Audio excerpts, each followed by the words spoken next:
എനിക്ക് ഏറ്റവും സന്തോഷമുള്ള കാര്യം ഇങ്ങനെയുള്ള സഭകളിൽ ദൈവവചനത്തിന് പ്രാധാന്യം കൊടുക്കുന്നതിനായിട്ട് സ്തോത്രം. ഒത്തിരി എടുത്തത് ഞാൻ കാണുന്നില്ല. പുട്ടിന് തേങ്ങ ഇടുന്ന പോലെ നമ്മൾ പുട്ടെന്ന് പറയുമ്പോൾ നിങ്ങൾ തേങ്ങയാണോ ഇവിടെ മനസ്സിൽ വരുന്നത്? അല്ല. ഇന്ന് തേങ്ങ പോലെ ഉള്ളൂ വചനം. ബാക്കി ഈ സ്റ്റഫ് കട്ടിയുള്ള സാധനം എന്താണെന്ന് ചോദിച്ചാൽ പിടിയില്ല. ശരിക്കും പറഞ്ഞാൽ സങ്കടമാണ്. ദൈവവചനത്തിനൊരു വലിയ ക്ഷാമം വരും, ഉറപ്പാണ്. വെള്ളത്തിനായിട്ടുള്ള ദാഹമല്ല, അപ്പത്തിനായിട്ടുള്ള വിശപ്പല്ല. I will send a famine എന്നാണ് ഇംഗ്ലീഷിൽ. അത് ഏകദേശം അത് വന്നു കഴിഞ്ഞു. ഇനി ക്ഷാമം വരുമ്പോൾ ഒരു കുഴപ്പമുണ്ട്, നമുക്ക് വിശപ്പും കൂടും ചിലപ്പോൾ. പക്ഷേ പറഞ്ഞിട്ട് കാര്യമില്ല, സംഗതി ഇല്ല. അങ്ങനൊരു കാലം വരും. അതിനു മുമ്പായിട്ട് ഈ വചനം ദയവായി നമ്മുടെ ഉള്ളിലാക്കാം. ഉള്ളിലാക്കിയില്ലെങ്കിൽ നമ്മൾ പെട്ടുപോകും പ്രിയപ്പെട്ടവരെ. അതുകൊണ്ട് ഈ ദിവസങ്ങളിൽ V here lot of sermons.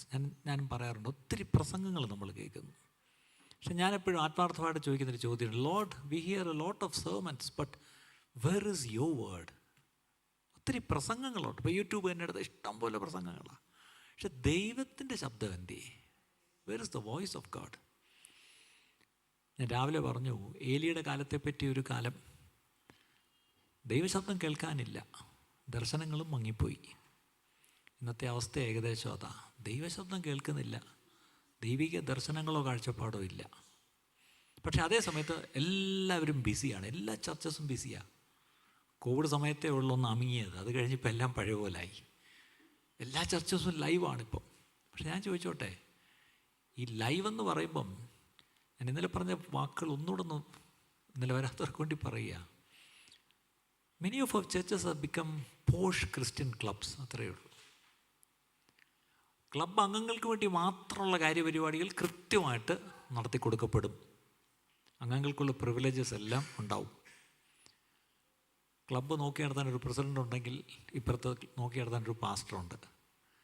Members എല്ലാം കൃത്യമായിട്ട് സബ്സ്ക്രിപ്ഷൻ കൊടുത്തിരിക്കണം. അതുപോലെ നമ്മളും സ്തോത്ര കാഴ്ചയെന്നും ദശാംശമെന്നും പറഞ്ഞ് നമ്മളും കൊടുക്കും. ഒരർത്ഥത്തിൽ നമ്മളൊരു പോഷ് ക്ലബ്ബായിട്ട് മാത്രം മാറി. അതിൻ്റെ അർത്ഥം ഇത്രയേ ഉള്ളൂ, we have only ministry to the members inside. ഒരു നാണയത്തിൻ്റെ ഒരു വശം മാത്രമേ ആവുന്നുള്ളൂ. മറുവശം we have a ministry to the world. അത് നമ്മൾ സൗകര്യപൂർവ്വം മറന്നു പോകുന്നു. പുറത്തേക്ക് പോയി ഒരു വലിയ കൂട്ടം പുറത്തുണ്ട്. അതുകൊണ്ടാണ് ഞാൻ പറഞ്ഞത്, സഭ വലിയ മതിൽ കെട്ടി കോട്ട കെട്ടി അടച്ചു വെച്ചിരിക്കുന്ന പോലെ അടച്ചു വെച്ചിരിക്കുക. അബദ്ധത്തിൽ പോലൊരു പാവി അകത്ത് വരരുത്. അത്രയ്ക്ക് നമ്മൾ സംരക്ഷിത വലയമാക്കി വെച്ചിരിക്കുക സഭ. പക്ഷെ ഞാൻ പറയാറുണ്ട്, ചർച്ച് വിത്തൗട്ട് വാൾസ്. ഈ നമ്മുടെ അതിർവരമ്പുകളൊക്കെ നമ്മൾ ഭേദിച്ച് പുറത്തേക്ക് പോകണം. അതിനാണ് ഞാൻ അതിലൊരു കുറിവാക്യം വായിച്ചത്, ദരിദ്രരോട് സുവിശേഷം അറിയിക്കുവാൻ കർത്താവ് എന്നെ അഭിഷേകം ചെയ്തിരിക്കുന്നു. നമ്മൾ പ്രാപിച്ചിരിക്കുന്ന അഭിഷേകം സുവിശേഷം അറിയിക്കുവാനുള്ള അഭിഷേകമാണ്. പരിശുദ്ധാത്മാവ് നിങ്ങളുടെ മേൽ വരുമ്പോൾ നിങ്ങൾക്ക് ശക്തി ലഭിക്കും. എന്നിട്ട് എന്ത് ചെയ്യും? നല്ലവണ്ണം ആരാധിക്കും. ആണോ? അല്ല, നിങ്ങൾ സാക്ഷികളാവും. അപ്പം നമുക്ക് പരിശുദ്ധാത്മാവിനെ ദൈവം അയച്ചു തന്നത് സാക്ഷികളാകാനാണ്. അതും ശരിക്കും എൻ്റെ ഒറിജിനൽ പദം രക്തസാക്ഷികളാവുമെന്നും കൂടാ. നമ്മളെന്ന് രക്തസാക്ഷി പോട്ടെ, വെറും സാക്ഷി പോലും നമ്മളാവുന്നില്ല. നമുക്ക് ആ കൂടിയുള്ള കലാപരിപാടി കർത്താവ് എനിക്ക് നല്ലവനും വല്ലവനുമായിരുന്നു. കഴിഞ്ഞ ഒരാഴ്ചക്കാലം വരാമായിരുന്ന ആപത്തനത്തിനെല്ലാം കർത്താവ് വിടുവിച്ചു. കഴിഞ്ഞ ഒരാഴ്ചക്കാലം കർത്താവിന് വേണ്ടി ഒന്നും ചെയ്യാൻ ദൈവകൃപയാൽ എനിക്ക് കഴിഞ്ഞില്ല. ഇനിയൊരു ആഴ്ച കർത്താവ് തന്നാൽ എന്തെങ്കിലുമൊക്കെ ചെയ്യണമെന്ന് ആഗ്രഹം ഉണ്ട്. അതിനുവേണ്ടി നിങ്ങൾ പ്രാർത്ഥിക്കണം. എന്നെ സന്തോഷിപ്പിച്ചൊരു വാക്യവും വായിച്ചുകൊണ്ട് ഞാൻ ഇരുന്നോളാം. ഇതാണ് നമ്മുടെ സാക്ഷി. ഇതൊക്കെ ഒന്ന് നിർത്തിയിട്ട് സാക്ഷികളായിട്ട് പുറത്തോട്ട് പോകാനുള്ള വഴി നോക്കണം പ്രിയപ്പെട്ടവരെ. ഞാൻ ഇന്നലെ പറഞ്ഞു, 3 അവസ്ഥകളാണ് ദൈവസഭയിലേക്ക് നോക്കുമ്പോൾ കാണുന്നത്. ഒന്ന്, ലൈഫ്ലെസ്നെസ്, നിർജീവത്വം. We see a lot of lifelessness in the church. അതിനൊറ്റ പരിഹാരമേ ഉള്ളൂ, പ്രയർ, പ്രാർത്ഥന. 2, വി സീ എ ലൈസൻസ്. എന്തും പ്രസംഗിക്കാം, എന്തും പഠിപ്പിക്കാം, എന്തും വിശ്വസിക്കാം. ആരും ഒന്നും ചോദ്യം ചോദിക്കാൻ പറ്റത്തില്ല. എനിക്കിഷ്ടമുള്ള ഞാൻ വിശ്വസിക്കും, നിങ്ങൾക്ക് എന്തോ വേണം എന്നാണിപ്പം. എന്തുപദേശവും സഭയ്ക്കകത്ത് നൊഴിച്ചു കൊണ്ടുവന്ന് അതങ്ങ് പറയുക, പരസ്യമായിട്ടങ്ങ് പറയുക. അമ്മയെ തല്ലിയാൽ 2 പക്ഷം എന്ന് പറഞ്ഞാൽ എന്ത് ഉപദേശം പറഞ്ഞാൽ അതിന് 2 പക്ഷമുണ്ട്. ഇപ്പം ഒരു കൂട്ടർ എതിർക്കും, ഒരു കൂട്ടർ അതിനെ ന്യായീകരിക്കും.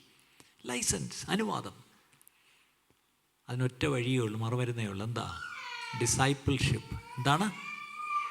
ഒറ്റ വഴിയേ ഉള്ളൂ, ശിഷ്യത്വം. ശിഷ്യത്വം ഇന്ന് സഭയിൽ നിന്ന് പടിയിറങ്ങിപ്പോയി പ്രിയപ്പെട്ടവരെ. സഭയിലെ അംഗങ്ങൾ എന്നൊരു പദം ബൈബിളിലില്ല. ശിഷ്യന്മാരുടെ കൂട്ടം. ശിഷ്യന്മാർക്ക് അവിടെ വെച്ച് ക്രിസ്ത്യാനിന്ന് പേര് വന്നു. ഇന്ന് നമ്മളെയൊക്കെ കണ്ടിട്ട് ആരെങ്കിലും ശിഷ്യന്മാരെന്ന് വിളിക്കൂ? 3, ലീഗലിസം. എന്താണ്? ആരെയും നമ്മൾ സമ്മതിക്കത്തില്ല, ആരെയും നമ്മൾ കൂട്ടാക്കത്തില്ല, ആരെയും നമ്മൾ മതിക്കത്തില്ല. എല്ലാവരും നമ്മളെക്കാട്ടിലും മോശക്കാരാണ്. അവർ ശരിയല്ല, ഇവർ ശരിയല്ല, ആ സഭ ശരിയല്ല, ആ ഉപദേശം ശരിയല്ല, ആ പാസ്റ്റർ ശരിയല്ല, ആ ശുശ്രൂഷ ശരിയല്ല. എല്ലാത്തിനെയും നമ്മൾ കുറ്റം പറയും, കുറ്റം പറഞ്ഞിരിക്കും. ശരിയല്ലേ? ബാംഗ്ലൂരെ കാര്യം എനിക്കറിയത്തില്ല. പ്രത്യേകം കുറ്റം പറയുന്ന കാര്യത്തിൽ മലയാളികൾ നമ്മൾ ഡോക്ടറേറ്റ് എടുത്തവരാ. അതിന് ഒറ്റ വഴിയേ ഉള്ളൂ. എന്താണ്? ഇവാഞ്ചലിസം. സുവിശേഷീകരണത്തിന് അങ്ങ് ഇറങ്ങിക്കഴിഞ്ഞാൽ പിന്നെ കുറ്റം പറയാൻ നേരമില്ല. അതാ സത്യം, അല്ലേ? നമ്മൾ ഇരുന്നുകൊണ്ട് ഇങ്ങനെ എല്ലാം കുറ്റം പറഞ്ഞുകൊണ്ടിരിക്കുക. അപ്പോൾ 3 കാര്യം പറഞ്ഞു: ലൈഫ്ലെസ്നെസ്, ലൈസൻസ്, ലീഗലിസം. പരിഹാരം പ്രയർ, ഡിസൈപ്പിൾഷിപ്പ്, ഇവാഞ്ചലിസം. ഇതാണ് സഭയിൽ വേണ്ടത് പ്രിയപ്പെട്ടവരെ. അവ 3 മടങ്ങി സഭയിലേക്ക് വന്നാൽ ഒത്തിരി കാര്യങ്ങളങ്ങ് ശരിയാവും. അതിനായിട്ട് നമുക്ക് ഈ ദിവസങ്ങളിൽ നമുക്ക് ആഗ്രഹിക്കാം. രാവിലെ ഞാൻ ആരാധനയെക്കുറിച്ച് 2 കാര്യങ്ങളൊന്ന് ഓടിച്ചു പറഞ്ഞു. എൻ്റെ ഫേവറേറ്റ് ടോപ്പിക്കാണ് ആരാധന. ആരാധന എന്ന് കേൾക്കുമ്പോൾ നമ്മുടെ മനസ്സിലേക്ക് ഓടി വരുന്ന ഒത്തിരി കാര്യങ്ങളുണ്ട്. പക്ഷേ ഞാൻ അല്പം ഒന്ന് വ്യത്യസ്തമായിട്ടാണ് രാവിലെ സംസാരിച്ചത്. Worship is not for our excitement, it is for God's enjoyment എന്നൊരു വാക്ക് ഞാൻ പറഞ്ഞു. എന്താണ്? ആരാധന എന്നെ എക്സൈറ്റഡ് ആക്കാനല്ല, it is for God's enjoyment. ദൈവം ആസ്വദിക്കണം എൻ്റെ ആരാധന ഉള്ളിലേക്ക് ഉയരുമ്പം സ്വർഗം അത് സൗരഭ്യവാസന മണത്ത് ഇറങ്ങി വരണം. അതുപോലുള്ള ആരാധനയാണോ നമ്മൾ അർപ്പിക്കുന്നത്? ആരാധനയെന്ന് പറഞ്ഞാൽ കൈൻ്റെയും ആബേലിൻ്റെയും ചരിത്രം ഞാൻ രാവിലെ പറഞ്ഞു. വാട്ട് ടൈപ്പ് ഓഫ് ഓഫറിങ് എന്നുള്ളതല്ല വിഷയം, what kind of person are you. അതാണ് ദൈവത്തിന് പ്രാധാന്യം. അതുകൊണ്ടാണ് ഹാബേലിലും അവൻ്റെ വഴിപാടിലും പ്രസാദിച്ചു. അപ്പം ആദ്യം വഴിപാടിൽ പ്രസാദിക്കണമെങ്കിൽ ഹാബേലിൽ പ്രസാദിക്കണം. നമ്മുടെ ആരാധനയിൽ ദൈവം പ്രസാദിക്കണമെങ്കിൽ ആദ്യം ദൈവം എന്നിൽ പ്രസാദിക്കണം. ഇന്ന് പ്രശ്നം വാട്ട് കൈൻഡ് ഓഫ് പേഴ്സൺ, അത് വിഷയമല്ല, വാട്ട് ടൈപ്പ് ഓഫ് ഓഫറിങ്. നമ്മുടെ ദൈവം ഓഫറിങ് അല്ല നോക്കിയിരിക്കുന്നത്, ആരാധനയല്ല നോക്കി. ഞാൻ രാവിലെ പറഞ്ഞൊരു വാക്ക് ഒന്നുകൂടെ ഞാൻ കയറ്റി പറയാം. നമ്മൾ ആരോ സഭയെ പഠിപ്പിച്ചു നമ്മുടെ ദൈവം ഒരു വെറും ആരാധന കൊതിയന. പുള്ളി കുറച്ച് ആരാധന അങ്ങ് കൊടുത്താൽ പുള്ളി അങ്ങ് പ്രസാദിച്ചോളും, അല്ലേ? പക്ഷെ നമ്മുടെ ദൈവം ആരാധന കൊതിയനൊന്നുമല്ല. നമ്മുടെ വലിയ പദവി ആരാധന എന്ന് പറഞ്ഞ് അതിന് നമ്മൾ ദൈവത്തെ എത്ര സ്തുതിച്ചാലും പറ്റത്തില്ല. ഈ ആരാധനയെ പറ്റി ഞാൻ ഒരു കാര്യം കൂടെ പറഞ്ഞേക്കാം. ഞാനത് പറയുമ്പം അത് പറയാതിരിക്കുന്നത് ശരിയല്ല. നമ്മുടെ ഡെപ്ത് ഓഫ് വർഷിപ്പ് എന്ന് പറയുന്നത് ശരിക്കും പറഞ്ഞാൽ it depends on the revelation of what we have of God. ദൈവം ആരാണെന്നുള്ളൊരു വെളിപ്പാട് നമുക്ക് എത്രത്തോളം ഉണ്ടോ അത്രത്തോളം നമ്മുടെ ആരാധനയ്ക്ക് ആഴമുണ്ടായിരിക്കും. എന്ന് പറഞ്ഞ സ്റ്റേറ്റ്മെൻറ്റ് ഞാൻ പറയാം. Depth of worship will always depend upon the degree of revelation we have of the living God. ജീവനുള്ള ദൈവത്തെക്കുറിച്ച് എത്രത്തോളം ഒരു വെളിപ്പാടുണ്ടോ ആ വെളിപ്പാടിനനുസരിച്ച് എൻ്റെ ആരാധനയ്ക്ക് ആഴമുണ്ടായിരിക്കും. ശബരിയക്കാരത്തിയോട് എന്താ പറഞ്ഞത്?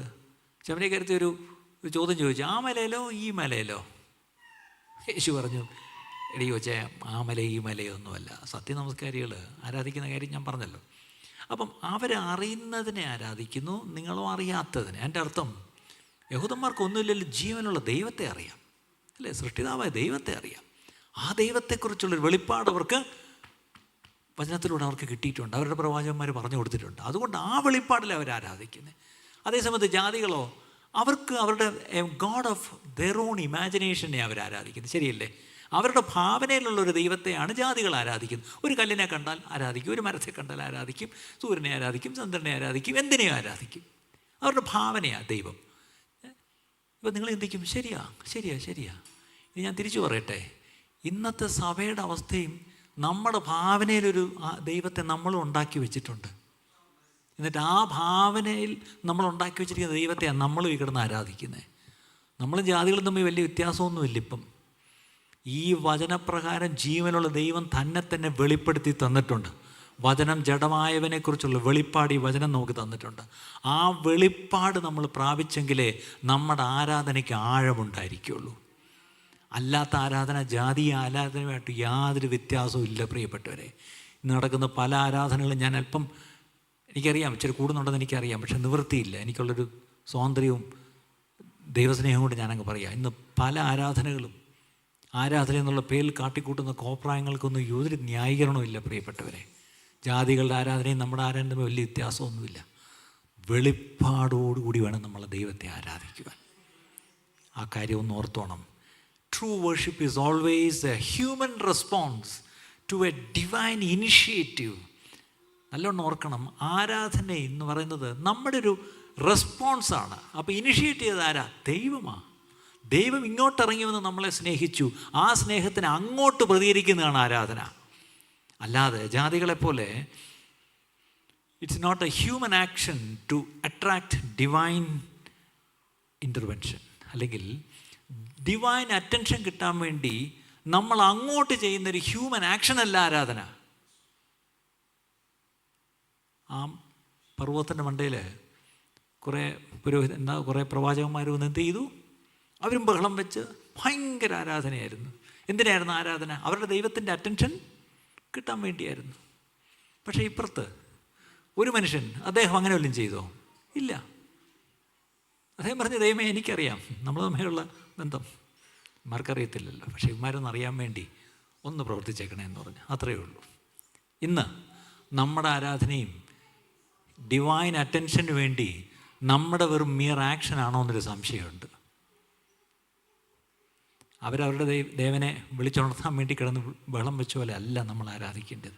നമ്മൾ ദൈവമായിട്ട് ആ ഒരു ബന്ധം ഉണ്ടെങ്കിൽ, ആ ഇൻറ്റിമസി ഉണ്ടെങ്കിൽ അവിടെ ആരാധന താനെ വരും പ്രിയപ്പെട്ടവരെ. അങ്ങനെ ഒരു അവസ്ഥയിലേക്കൊക്കെ നമ്മുടെ ആരാധനകളൊന്ന് മാറിയേ പറ്റൂ. വേദനയോടാണ് ഞാൻ പറയുന്നത്. നിങ്ങൾ ചിന്തിക്കും ഇയാളൊരു ബ്രദറൻകാരനാണെന്ന് തോന്നുന്നല്ലോ കേട്ടിടത്തോളം. അല്ല കേട്ടോ, ഞാൻ ഇന്നലെ പറഞ്ഞു, പെന്തക്കോസ്തലിലെ ആദ്യ തലമുറയിൽപ്പെട്ട ഒരു ദേവദാസൻ്റെ മകനാ ഞാനും. അതുകൊണ്ട് അതൊക്കെ അങ്ങ് വിട്ടേര്. പാട്ടും ആരാധനയ്ക്കൊന്നും ഞാനെതിരല്ല. നിങ്ങളെല്ലാവരെക്കാട്ടിലും പാടാനും ചാടാനും ഞാൻ റെഡിയാണ്. മുന്നിൽ വേണമെങ്കിൽ നമുക്ക് വേണമെങ്കിൽ നോക്കാം. പക്ഷെ അതല്ല കാര്യം. അതെല്ലാം കഴിയുമ്പം നമ്മൾ എക്സൈറ്റഡ് ആവും. പക്ഷേ ദൈവം എൻജോയ് ചെയ്തെന്നുള്ളതിന് ഗ്യാരണ്ടി ഇല്ല. നമ്മുടെ പ്രശ്നം നമ്മുടെ എക്സൈറ്റ്മെൻ്റാണ് വിഷയം. നമുക്ക് അല്ല, നമ്മുടെ എക്സൈറ്റ്മെൻ്റ് അല്ല വിഷയം. ദൈവത്തിൻ്റെ എൻജോയ്മെൻ്റാണ് വിഷയം. ഞാൻ ഇന്നലെ ഒരു ടോപ്പിക്ക് അനൗൺസ് ചെയ്തു. എന്തായിരുന്നു? ഞാൻ ഒരിക്കലും നേരത്തെ ടോപ്പിക്ക് അനൗൺസ് ചെയ്യുന്നില്ല. ഇന്നലെ ഞാൻ അനൗൺസ് ചെയ്തു. ഞാൻ ഇവിടത്തേക്ക് പ്രാർത്ഥിച്ചൊരുങ്ങി വന്നൊരു വിഷയം. ആ വിഷയം വേറൊന്നുമല്ല, കൊരിന്ത്യർ ലേഖനം 1 കൊരിന്ത്യർ ലേഖനം, കൊരിന്ത്യർക്ക് എഴുതിയ 1-ാം ലേഖനം 11-ാം അധ്യായം. നമ്മൾ സാധാരണ തിരുവത്താഴം ഉള്ളപ്പോൾ മാത്രം വായിക്കുന്ന ഒരു ഭാഗമാണ് അത്. പാസ്റ്റർമാർക്ക് ഞങ്ങൾക്കത് കാണാപ്പാടമാണ് അല്ലേ? എനിക്ക് കാണാപ്പാടം തെറ്റാതെ പറയാൻ കഴിയുന്ന 2 ഭാഗം. ഒന്ന് തിരുവത്താഴത്തിന് വായിക്കുന്ന വാക്യവും, പിന്നെ ശവക്കല്ലറയ്ക്ക് അടുത്ത് നിന്ന് തെസ്സലോനിക്ക ലേഖനത്തിലെ വാക്യവും ബൈബിൾ നോക്കാതെ എനിക്ക് വള്ളി തെറ്റാതെ എനിക്ക് പറയാനറിയാം അല്ലേ? കാരണം ഞങ്ങൾ പാസ്റ്റർമാർക്ക് ചിലതൊക്കെ കാണാപ്പാടം പഠിച്ചേ പറ്റൂ. അതിലൊന്നാണ് മരണസമയത്ത് വായിക്കുന്നതും തിരുവത്താഴത്തിന് വായിക്കുന്നതും. പക്ഷേ ഇത് രണ്ടും വായിക്കുന്നത്, ഞാൻ ഇന്നലെ പറഞ്ഞു, നമ്മൾ ഫ്ലൈറ്റിൽ പോകുമ്പം ഈ സേഫ്റ്റി അനൗൺസ്മെൻറ്റ്സ് ഉണ്ട്. അത് മാൻഡേറ്ററിയാണ് അല്ലേ? എത്ര വട്ടം ഫ്ലൈറ്റിൽ പോയിട്ടുള്ളവരാണെങ്കിൽ ഓരോ വട്ടം ടേക്ക് ഓഫിന് മുമ്പും അവർ വന്നത് പറയും. ബെൽറ്റ് എങ്ങനെ ഇടണമെന്നും വെള്ളത്തിൽ വീണ എങ്ങനെ രക്ഷപ്പെടണമെന്നും ഒക്കെ പറയും. നമ്മളിത് കേട്ടും കണ്ടും ഇത് നമ്മൾ കേട്ടേ പറ്റൂ. ആലോചിച്ച് നോക്കിയാൽ, നമ്മൾ സ്ഥിരം പ്ലെയിനിൽ പോകുന്നവരാണെങ്കിൽ ഇത് കേൾക്കുമ്പോൾ നമ്മൾ അങ്ങോട്ട് ശ്രദ്ധിക്കത്തുമില്ല, നോക്കത്തോലുമില്ല, കണ്ണടച്ചിരുന്ന് ഉറങ്ങും, അല്ലെങ്കിൽ വേറെ എന്തെങ്കിലും വായിച്ചുകൊണ്ടിരിക്കും. നമ്മളത് ശ്രദ്ധ കൊടുക്കത്തേയില്ല. അപ്പോൾ അവർ പറയുന്നുണ്ട് നിങ്ങളെപ്പോഴും ഫ്രീക്വൻറ്റ് ഫ്ലയർ ആണെങ്കിലും ഇതൊന്നും ശ്രദ്ധിക്കത്തില്ല. കാര്യം എന്താ? ഇതെനിക്ക് അറിയാം. ഇനി പറ, ഞാൻ കർത്താവിൽ നിന്ന് പ്രാപിക്കുകയും നിങ്ങൾക്ക് ഏൽപ്പിച്ചു തരികയും ചെയ്തെന്നാൽ, അപ്പോൾ നമ്മളിരിക്കുന്നത് എങ്ങനെയാണ്? മാൻഡേറ്ററി ആയതുകൊണ്ടാണ് പാസ്റ്റർ ഇത് വായിക്കുന്നത്. പക്ഷേ നമ്മുടെ അപ്പോഴത്തെ ഒരു ആറ്റിറ്റ്യൂഡ് എന്താ?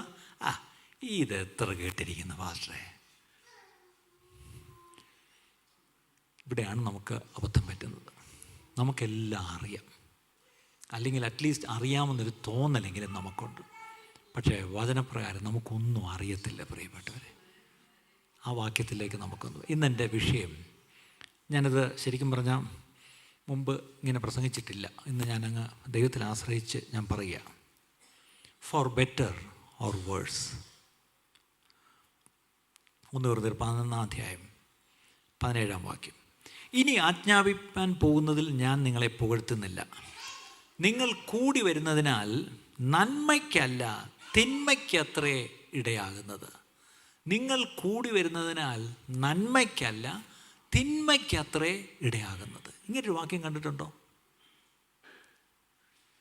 അത് കഴിഞ്ഞിട്ട് പിന്നെ തിരുവത്താഴത്തിൻ്റെ കാര്യം പറഞ്ഞു. നമ്മുടെ വിചാരിക്കുന്നത് ഇത് തിരുവത്താഴമായിട്ട് ബന്ധപ്പെട്ട പൗലോസ് പറയുന്നത് അല്ല. തിരുവത്താഴമായിട്ട് ബന്ധപ്പെട്ടല്ല. നിങ്ങൾ കൂടി വരുന്നത് തന്നെ നന്മയല്ല ഉണ്ടാവുന്നത്, തിന്മയാണ്.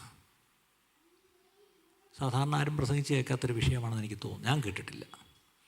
നമ്മുടെ കൂടിവരവുകൾ നമ്മളെന്ത് ആഗ്രഹിക്കുകയും വളരെ നമ്മൾ ചെറിഷ് ചെയ്യുന്നൊരു കാര്യമാണ് നമ്മുടെ കൂടിവരവുകൾ.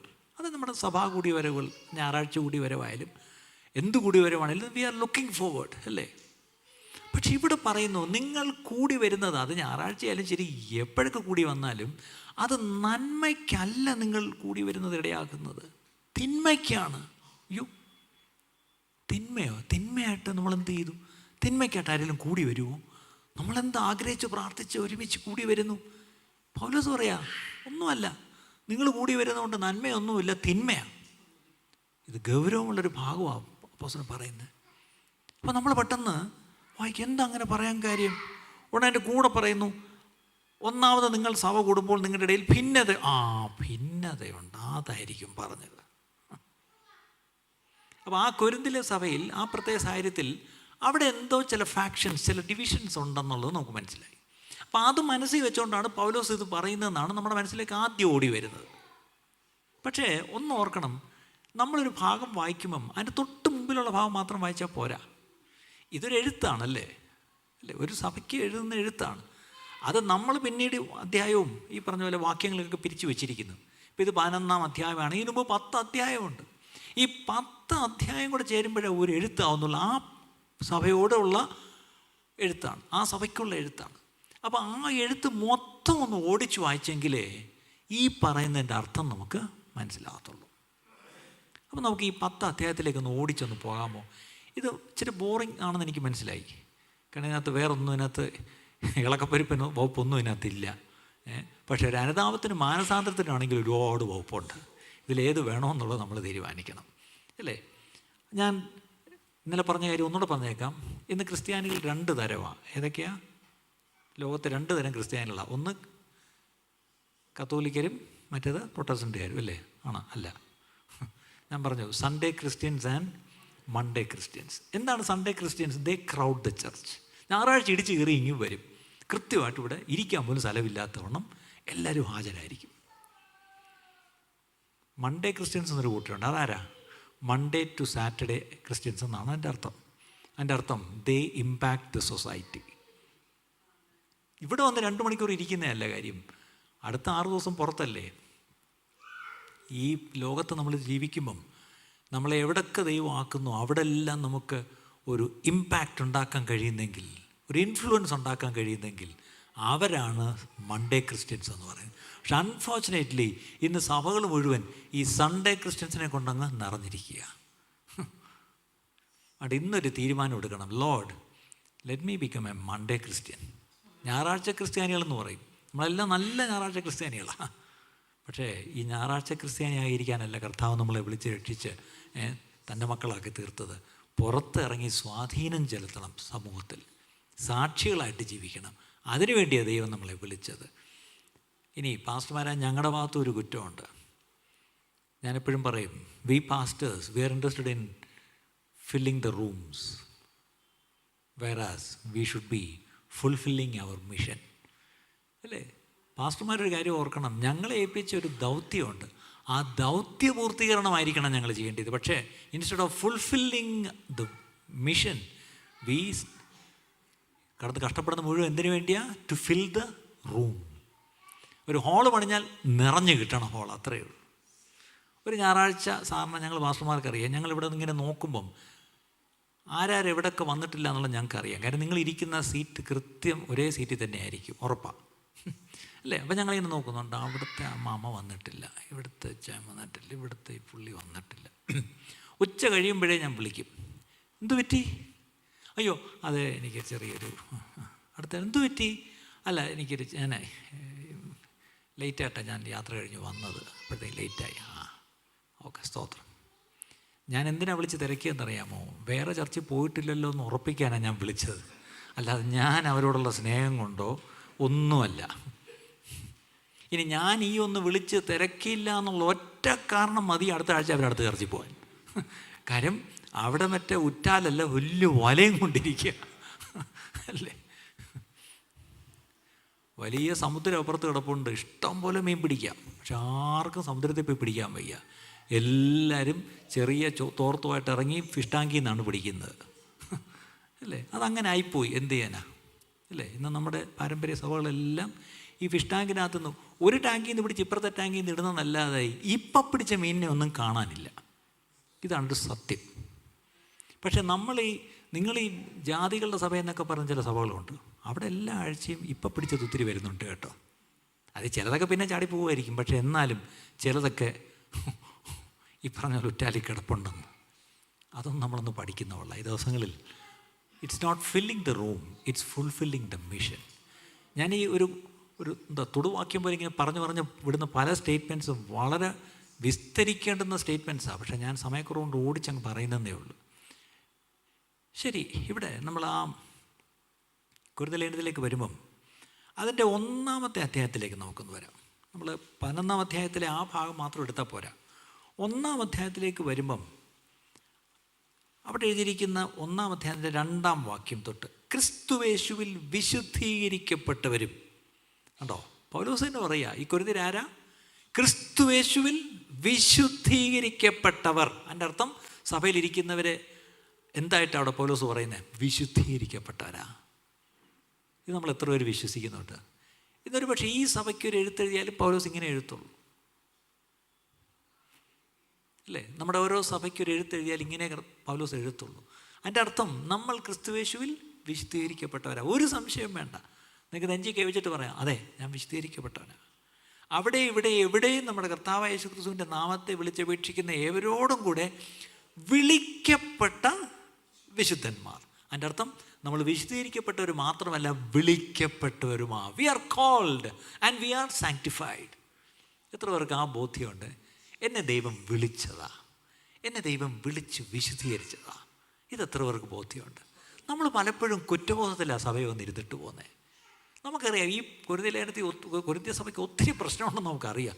പക്ഷെ ആ പ്രശ്നമുള്ള സഭയ്ക്ക് എഴുതുമ്പോൾ പറയുക, നിങ്ങൾ വിശുദ്ധരാ. 2, നിങ്ങൾ വിളിക്കപ്പെട്ടവരാ. അടുത്തത് അവനിൽ 6-ാം വാക്യം, അവനിൽ നിങ്ങൾ സകലത്തിലും വിശേഷാൽ സകല വചനത്തിലും സകല പരിജ്ഞാനത്തിലും സമ്പന്നരായി തീർന്നു. കേരളത്തിലെ പെന്തക്കോസ്ത് സഭയെ നോക്കിയാൽ വചനത്തിൽ സമ്പന്നരാ ഒരർത്ഥത്തിൽ അല്ലേ. അന്ന് ഈ ഗൂഗിളും ഈ പറഞ്ഞ കമൻട്രീസും ഇത് ബൈബിൾ ഡിക്ഷണറീസും ഒന്നും ഇല്ലാത്ത കാലത്ത് നമ്മുടെ പിതാക്കന്മാർ അവർക്കുണ്ടായിരുന്ന വചനപരിജ്ഞാനം ഉണ്ടല്ലോ, അതിശയിക്കുന്നതാ. അവരങ്ങോട്ടൊരു വചനം അങ്ങോട്ട് തുറന്നങ്ങോട്ട് അതിൻ്റെ അങ്ങോട്ട് പൊരുൾ തിരിച്ചങ്ങോട്ട് തരാൻ തുടങ്ങിയ മണിക്കൂറുകൾ പോകുന്ന അറിയത്തില്ല. പണ്ട് അറിയാമോ, എൻ്റെ പിതാവ് ഉപയോഗിച്ചിട്ടുണ്ട് പഴയ ബൈബിള് എൻ്റെ കയ്യിലുണ്ട്. അപ്പോൾ അതിനകത്ത് ഈ അവസാനം ആദ്യം ഒരു 5 പേജോളം വെള്ള പേപ്പർ വെച്ച് ബൈൻഡ് ചെയ്ത ബൈബിളാണ്. ഈ അക്ഷരമൊക്കെ മറ്റേ പഴയ എന്തോന്ന് ലിപിയാണ്. പക്ഷെ ആ വെള്ള പേപ്പറിനകത്ത് നല്ല ഫൗണ്ടൻ പേന വെച്ച് ചെറിയ അക്ഷരത്തിൽ അദ്ദേഹം പ്രസംഗ നോട്ടുകളായിരിക്കാം എഴുതി വെച്ചിരിക്കുന്നു. ഞാൻ കുറച്ച് നാൾ മുമ്പ് ഞാൻ ആ നോട്ട് എന്താണ് പപ്പ എഴുതി വെച്ചിരുന്നത് നോക്കിയപ്പം ഇന്ന് സത്യം പറഞ്ഞാൽ ഒരു ബൈബിൾ കമൻട്രിയിലോ ഒരു കൊങ്കോഡൻസിലോ ഇല്ലാത്ത അത്രയും റെഫറൻസുകളുണ്ട് അതിനകത്ത്. പോയിൻ്റ് ബൈ പോയിൻ്റായിട്ടൊക്കെ എഴുതിയിരിക്കും. ഞാൻ ഇതൊക്കെ എവിടെ നിന്ന് കിട്ടി? അന്ന് ഈ ഗൂഗിളും ഇൻ്റർനെറ്റൊന്നും ഇല്ല. കുത്തിയിരുന്ന് മുട്ടയിലിരുന്ന് വേദോസ്തം വായിച്ച് പഠിച്ചെങ്കിലേ പറ്റൂ. ദൈവത്തോട് ചോദിച്ച് ദൈവത്തിൽ നിന്ന് കിട്ടിയ വെളിപ്പാടുകളാണ് നമ്മുടെ പിതാക്കന്മാരെ പ്രസംഗിച്ചത്. അല്ലാതെ അവർക്ക് ഈ പറഞ്ഞ വേറെ ആരുടെയും കോപ്പി അടിച്ച് പ്രസംഗിക്കുകയല്ലായിരുന്നു.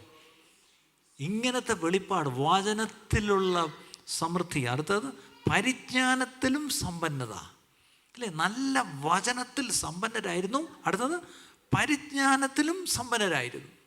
ഇനി 7-ാം വാക്യം, ഇങ്ങനെ നിങ്ങൾ ഒരു കൃപാവരത്തിലും കുറവില്ലാത്തവരായി. കണ്ടോ? അപ്പോൾ അടുത്തത്, ഇവർ വലിയ തിയോളജിയൻസ് എന്നുള്ള അർത്ഥത്തിലല്ല. അവർക്ക് തിയോളജി ഉണ്ടായിരുന്നു. ആരോ പറഞ്ഞ പോലെ തിയോളജി ഉണ്ടായിരുന്നു, തീയും ഉണ്ടായിരുന്നു. ഇന്ന് തിയോളജി ഉള്ളവർക്ക് തീയില്ല, തീ ഉള്ളവർക്ക് തിയോളജി ഇല്ല. ഇന്നത്തെ ഏറ്റവും ഒറ്റ വാക്കിലങ്ങ് പറഞ്ഞാൽ അതാ ശരി, അല്ലേ? വലിയ തിയോളജി പറയുന്നതിന് എനിക്കറിയാം, പക്ഷേ തീയില്ല. അവർ തിയോളജിയൊക്കെ കറക്റ്റ്, അവർ കുറ്റം പറയണ്ട, പക്ഷെ തീയില്ല. തിരിച്ച് കുറേ പേർക്ക് തീയുണ്ട്, അവരീ പറഞ്ഞ തീ പിടിച്ച് ഓടുക, പക്ഷെ പ്രശ്നം എന്തില്ല? തിയോളജി ഇല്ല. ഇവിടെ പറയുക, നിങ്ങൾക്ക് എന്തുണ്ട്? ഒരു കൃപാവരത്തിലും കുറവില്ല. ഞാൻ ചോദിച്ചോട്ടെ പ്രിയപ്പെട്ടവരെ, നമ്മുടെ സഭയിലൊക്കെ ഒരു കൃപാവരത്തിലും കുറവില്ലാത്ത സഭ എന്ന് കാണിക്കാമോ? ഈ ബാംഗ്ലൂർ ഒരു കൃപാവരത്തിലും കുറവില്ല എന്ന് പറഞ്ഞ സഭയുണ്ടോ? നമ്മളിങ്ങനെ അതില്ല. പ്രവാചകൻ നമ്മുടെ സൗകര്യ പ്രവചനവരം ഉണ്ടല്ലേ, ഇതൊക്കെയാണ് നമ്മൾ പറയുന്നത്. ഞങ്ങളുടെ പാസ്റ്റർക്ക് ഇച്ചിരി ഏതാണ്ടൊരു വരവുണ്ട് കേട്ടോ, ഇത്രയൊക്കെ ഉള്ളൂ. പക്ഷെ ആ സഭയിൽ കൃപാവരത്തിൽ ഒരു കുറവും ഇല്ല. They had all the gifts of the spirit. ഇതിൽ എന്തോ വേണം? ഇനി അടുത്തത്, നമ്മുടെ കർത്താവായ യേശുക്രിസ്തുവിൻ്റെ പ്രത്യക്ഷത കാത്തിരിക്കുന്നു. കണ്ടോ? അപ്പോൾ അവർ നോക്കി പാർത്തിരിക്കുന്ന എന്തിനെയാ? കർത്താവിൻ്റെ വരവിനെയാ. ഇന്ന് നമ്മൾ കർത്താവിൻ്റെ വരവിനെ കാത്തിരിക്കുന്ന എത്ര പേരുണ്ട്? ഞാൻ രാവിലെ പറഞ്ഞ പോലെ നമ്മുടെ കർത്താവിൻ്റെ വരവിനെ കാക്കുക എന്ന് പറഞ്ഞാൽ ഒറ്റ കാര്യമുള്ളൂ. ആരാനും എഴുന്നേറ്റ് ഇങ്ങോട്ട് ചാടി എഴുന്നേറ്റ് നിന്നിട്ട് ആമേൻ കർത്താവായ യേശുവേ 3 അല്ലേലിയോ പറഞ്ഞിട്ട് എൻ്റെ കൂടെ പോകുന്നൊരു സാധനമാണ്. എന്താണ്? ആമേൻ കർത്താവായ യേശുവേ വരണമെന്നേ ഉള്ളൂ ബൈബിളിൽ. നമ്മളതിൻ്റെ കൂട്ടത്തിൽ വേഗം എന്നിട്ട് ആ ബൈബിളും സിബും ഇട്ടുകൊണ്ട് ഒറ്റ ഓട്ടമാണ് അങ്ങോട്ട്. ഈ വേഗം വരണമെന്ന് വെച്ചാൽ എങ്ങോട്ടായി ഓടുന്നത്, അല്ലേ? അപ്പോൾ കർത്താവിൻ്റെ വരവിനെ കാത്തിരിക്കുക എന്ന് പറഞ്ഞാൽ 3 അല്ലേലിയോ പറയുന്നതിലല്ല. അവർ ശരിക്കും they were looking forward to the coming of Christ. കർത്താവിൻ്റെ വരവിൻ്റെ അല്ലെങ്കിൽ ആ പ്രത്യക്ഷതയ്ക്ക് വേണ്ടി കാത്തിരിക്കുന്നൊരു സഭ. കുറേ നാളുകൾക്ക് മുമ്പ് ഞാൻ മധുരയിൽ ഞാനൊരു പാസ്റ്റേഴ്സ് മീറ്റിങ്ങിലായിരുന്നു. അപ്പോൾ അവിടെ ഞാൻ സംസാരിക്കുന്നതിന് മുമ്പ് നമ്മുടെ പാസ്റ്റർ PS രാജാമണി, നിങ്ങൾക്കറിയാമല്ലോ, അദ്ദേഹം എഴുന്നേറ്റൊരു കാര്യം പറഞ്ഞു.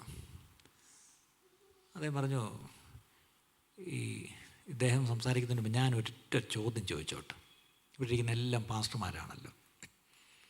നിങ്ങളാരെങ്കിലും കഴിഞ്ഞ ഒരു 6 മാസത്തിനുള്ളിൽ നിങ്ങളുടെ സഭയിൽ കർത്താവിൻ്റെ 2ാം വരവിനെക്കുറിച്ച് പ്രസംഗിച്ചവരാരെങ്കിലും ഉണ്ടെങ്കിൽ ഒന്ന് കൈവക്കാൻ പറഞ്ഞു. ആരും പൊക്കിയില്ല. കുറേ കഴിഞ്ഞിട്ട് വിട്ടേര്, നിങ്ങൾ പ്രസംഗിച്ചില്ല, പോട്ടെ, സാരമില്ല. നിങ്ങൾ ഈ 6 മാസത്തിനകത്ത് നിങ്ങൾ വായിച്ച ഏതെങ്കിലും ക്രിസ്തീയ മാസികയിൽ, എത്രമാത്രം മാസികകളൊക്കെയാണ് വരുന്നത്, ഇതിലെവിടെയെങ്കിലും ഒരു കർത്താവിൻ്റെ വരവിനെക്കുറിച്ചൊരു ലേഖനം വായിച്ചിട്ടുണ്ടോ എന്ന് ചോദിച്ചു. ആരും ഒന്നും പറഞ്ഞില്ല. പിന്നെ ഒന്നുകൂടെ ചോദിച്ചു, ഇപ്പോൾ ഈ ക്രിസ്ത്യൻ TV ഒക്കെ ഉണ്ടല്ലോ, ഒത്തിരി പ്രോഗ്രാം, അന്ന് ഈ തമിഴ്നാട്ടിൽ ഇച്ചിരി കൂടുതലായി ക്രിസ്ത്യൻ TV. ഏതെങ്കിലും കർത്താവിൻ്റെ വരവിനെക്കുറിച്ച് എന്തെങ്കിലും ഒന്ന് കേട്ടോ? ഇല്ല. ശരി, നിങ്ങൾ പ്രസംഗിച്ചില്ല എന്ന് പറഞ്ഞല്ലോ, നിങ്ങൾ എവിടെയെങ്കിലും പോയെടുത്തൊരു കൺവെൻഷനിൽ എവിടെയെങ്കിലും കർത്താവിൻ്റെ വരവിനെക്കുറിച്ച് ഒരു സന്ദേശം കേട്ടിട്ടുണ്ടോ 6 മാസത്തിനുള്ളിലും ചോദിച്ചു. ഇൻട്രസ്റ്റിംഗ്ലി ആരും കൈവക്കിയില്ല. അപ്പോൾ അദ്ദേഹത്തിൻ്റെ കണ്ണെല്ലാം അങ്ങ് നിറഞ്ഞു. 6 മാസമായിട്ട് നിങ്ങളോ പ്രസംഗിച്ചില്ല, നിങ്ങളൊരു പ്രസംഗം പോലും കേട്ടില്ലേ 2ാം വരവിനെക്കുറിച്ച്, നിങ്ങളൊരു ഒരു മാസികയെ പോലും വായിച്ചില്ലേ? എല്ലാവരും ചിരിച്ചുകൊണ്ടിരിക്കുക, ആരും ഒന്നും പറയുന്നില്ല. അപ്പോൾ അതാണ് അദ്ദേഹം ചോദിച്ചു, വൈ, എന്താ ഇതിനൊരു കാരണമുണ്ടോ? അപ്പോൾ അതിലൊരു പാസ്റ്റർ പറയുക, പാസ്റ്റർ ஒன்று நினைக்காதீங்க, ரொம்ப கான்ட்ரவர்ஷியலாக இருக்குது പാസ്റ്റർ. എന്താണ്? കർത്താവിൻ്റെ വരവെന്ന് പറഞ്ഞ ടോപ്പിക് ഇപ്പം വലിയ കോൺട്രവേഴ്സിയലാണ്. അതുകൊണ്ട് ഞങ്ങളിപ്പോൾ എന്ത് ചെയ്തു, അതങ്ങ് നിർത്തി. അതായത് പോസ്റ്റ് ട്രിബുലേഷനാണോ, പ്രീ ട്രിബുലേഷനാണോ, മിഡ് ട്രിബുലേഷനാണോ, ഇതൊക്കെ ഭയങ്കര കൺഫ്യൂഷനാണ്. ഞങ്ങളുടെ ആൾക്കാരൊക്കെ ചോദ്യം ചോദിക്കുന്നു. അവിടെ ഞങ്ങളിപ്പോൾ എന്ത് ചെയ്തു, അനക്കാതിരുന്ന ശല്യമില്ലല്ലോ, വരുവാനുള്ളവും വരും, താമസിക്കുകയില്ല. ഇപ്പം നമ്മൾ പറഞ്ഞാലും ഇല്ലേലും വരും. നോക്കണേ, അപ്പോൾ കർത്താവിൻ്റെ വരവിനെക്കുറിച്ച് ഇന്നൊരു പ്രസംഗം പോലുമില്ല. പണ്ടൊക്കെ നമ്മുടെയൊക്കെ നാട്ടിൽ 3 ദിവസം കൺവെൻഷൻ വെച്ചാൽ അതിൽ പ്രത്യേകിച്ച് അവസാനത്തെ ദിവസമൊക്കെ എന്തുമായിരിക്കും, ആദ്യത്തെ ദിവസമൊക്കെ ഈ രക്ഷ കാര്യങ്ങൾ, സ്നാനം, പരിശുദ്ധാത്മാ സ്നാനം, ഇതൊക്കെ പറയും.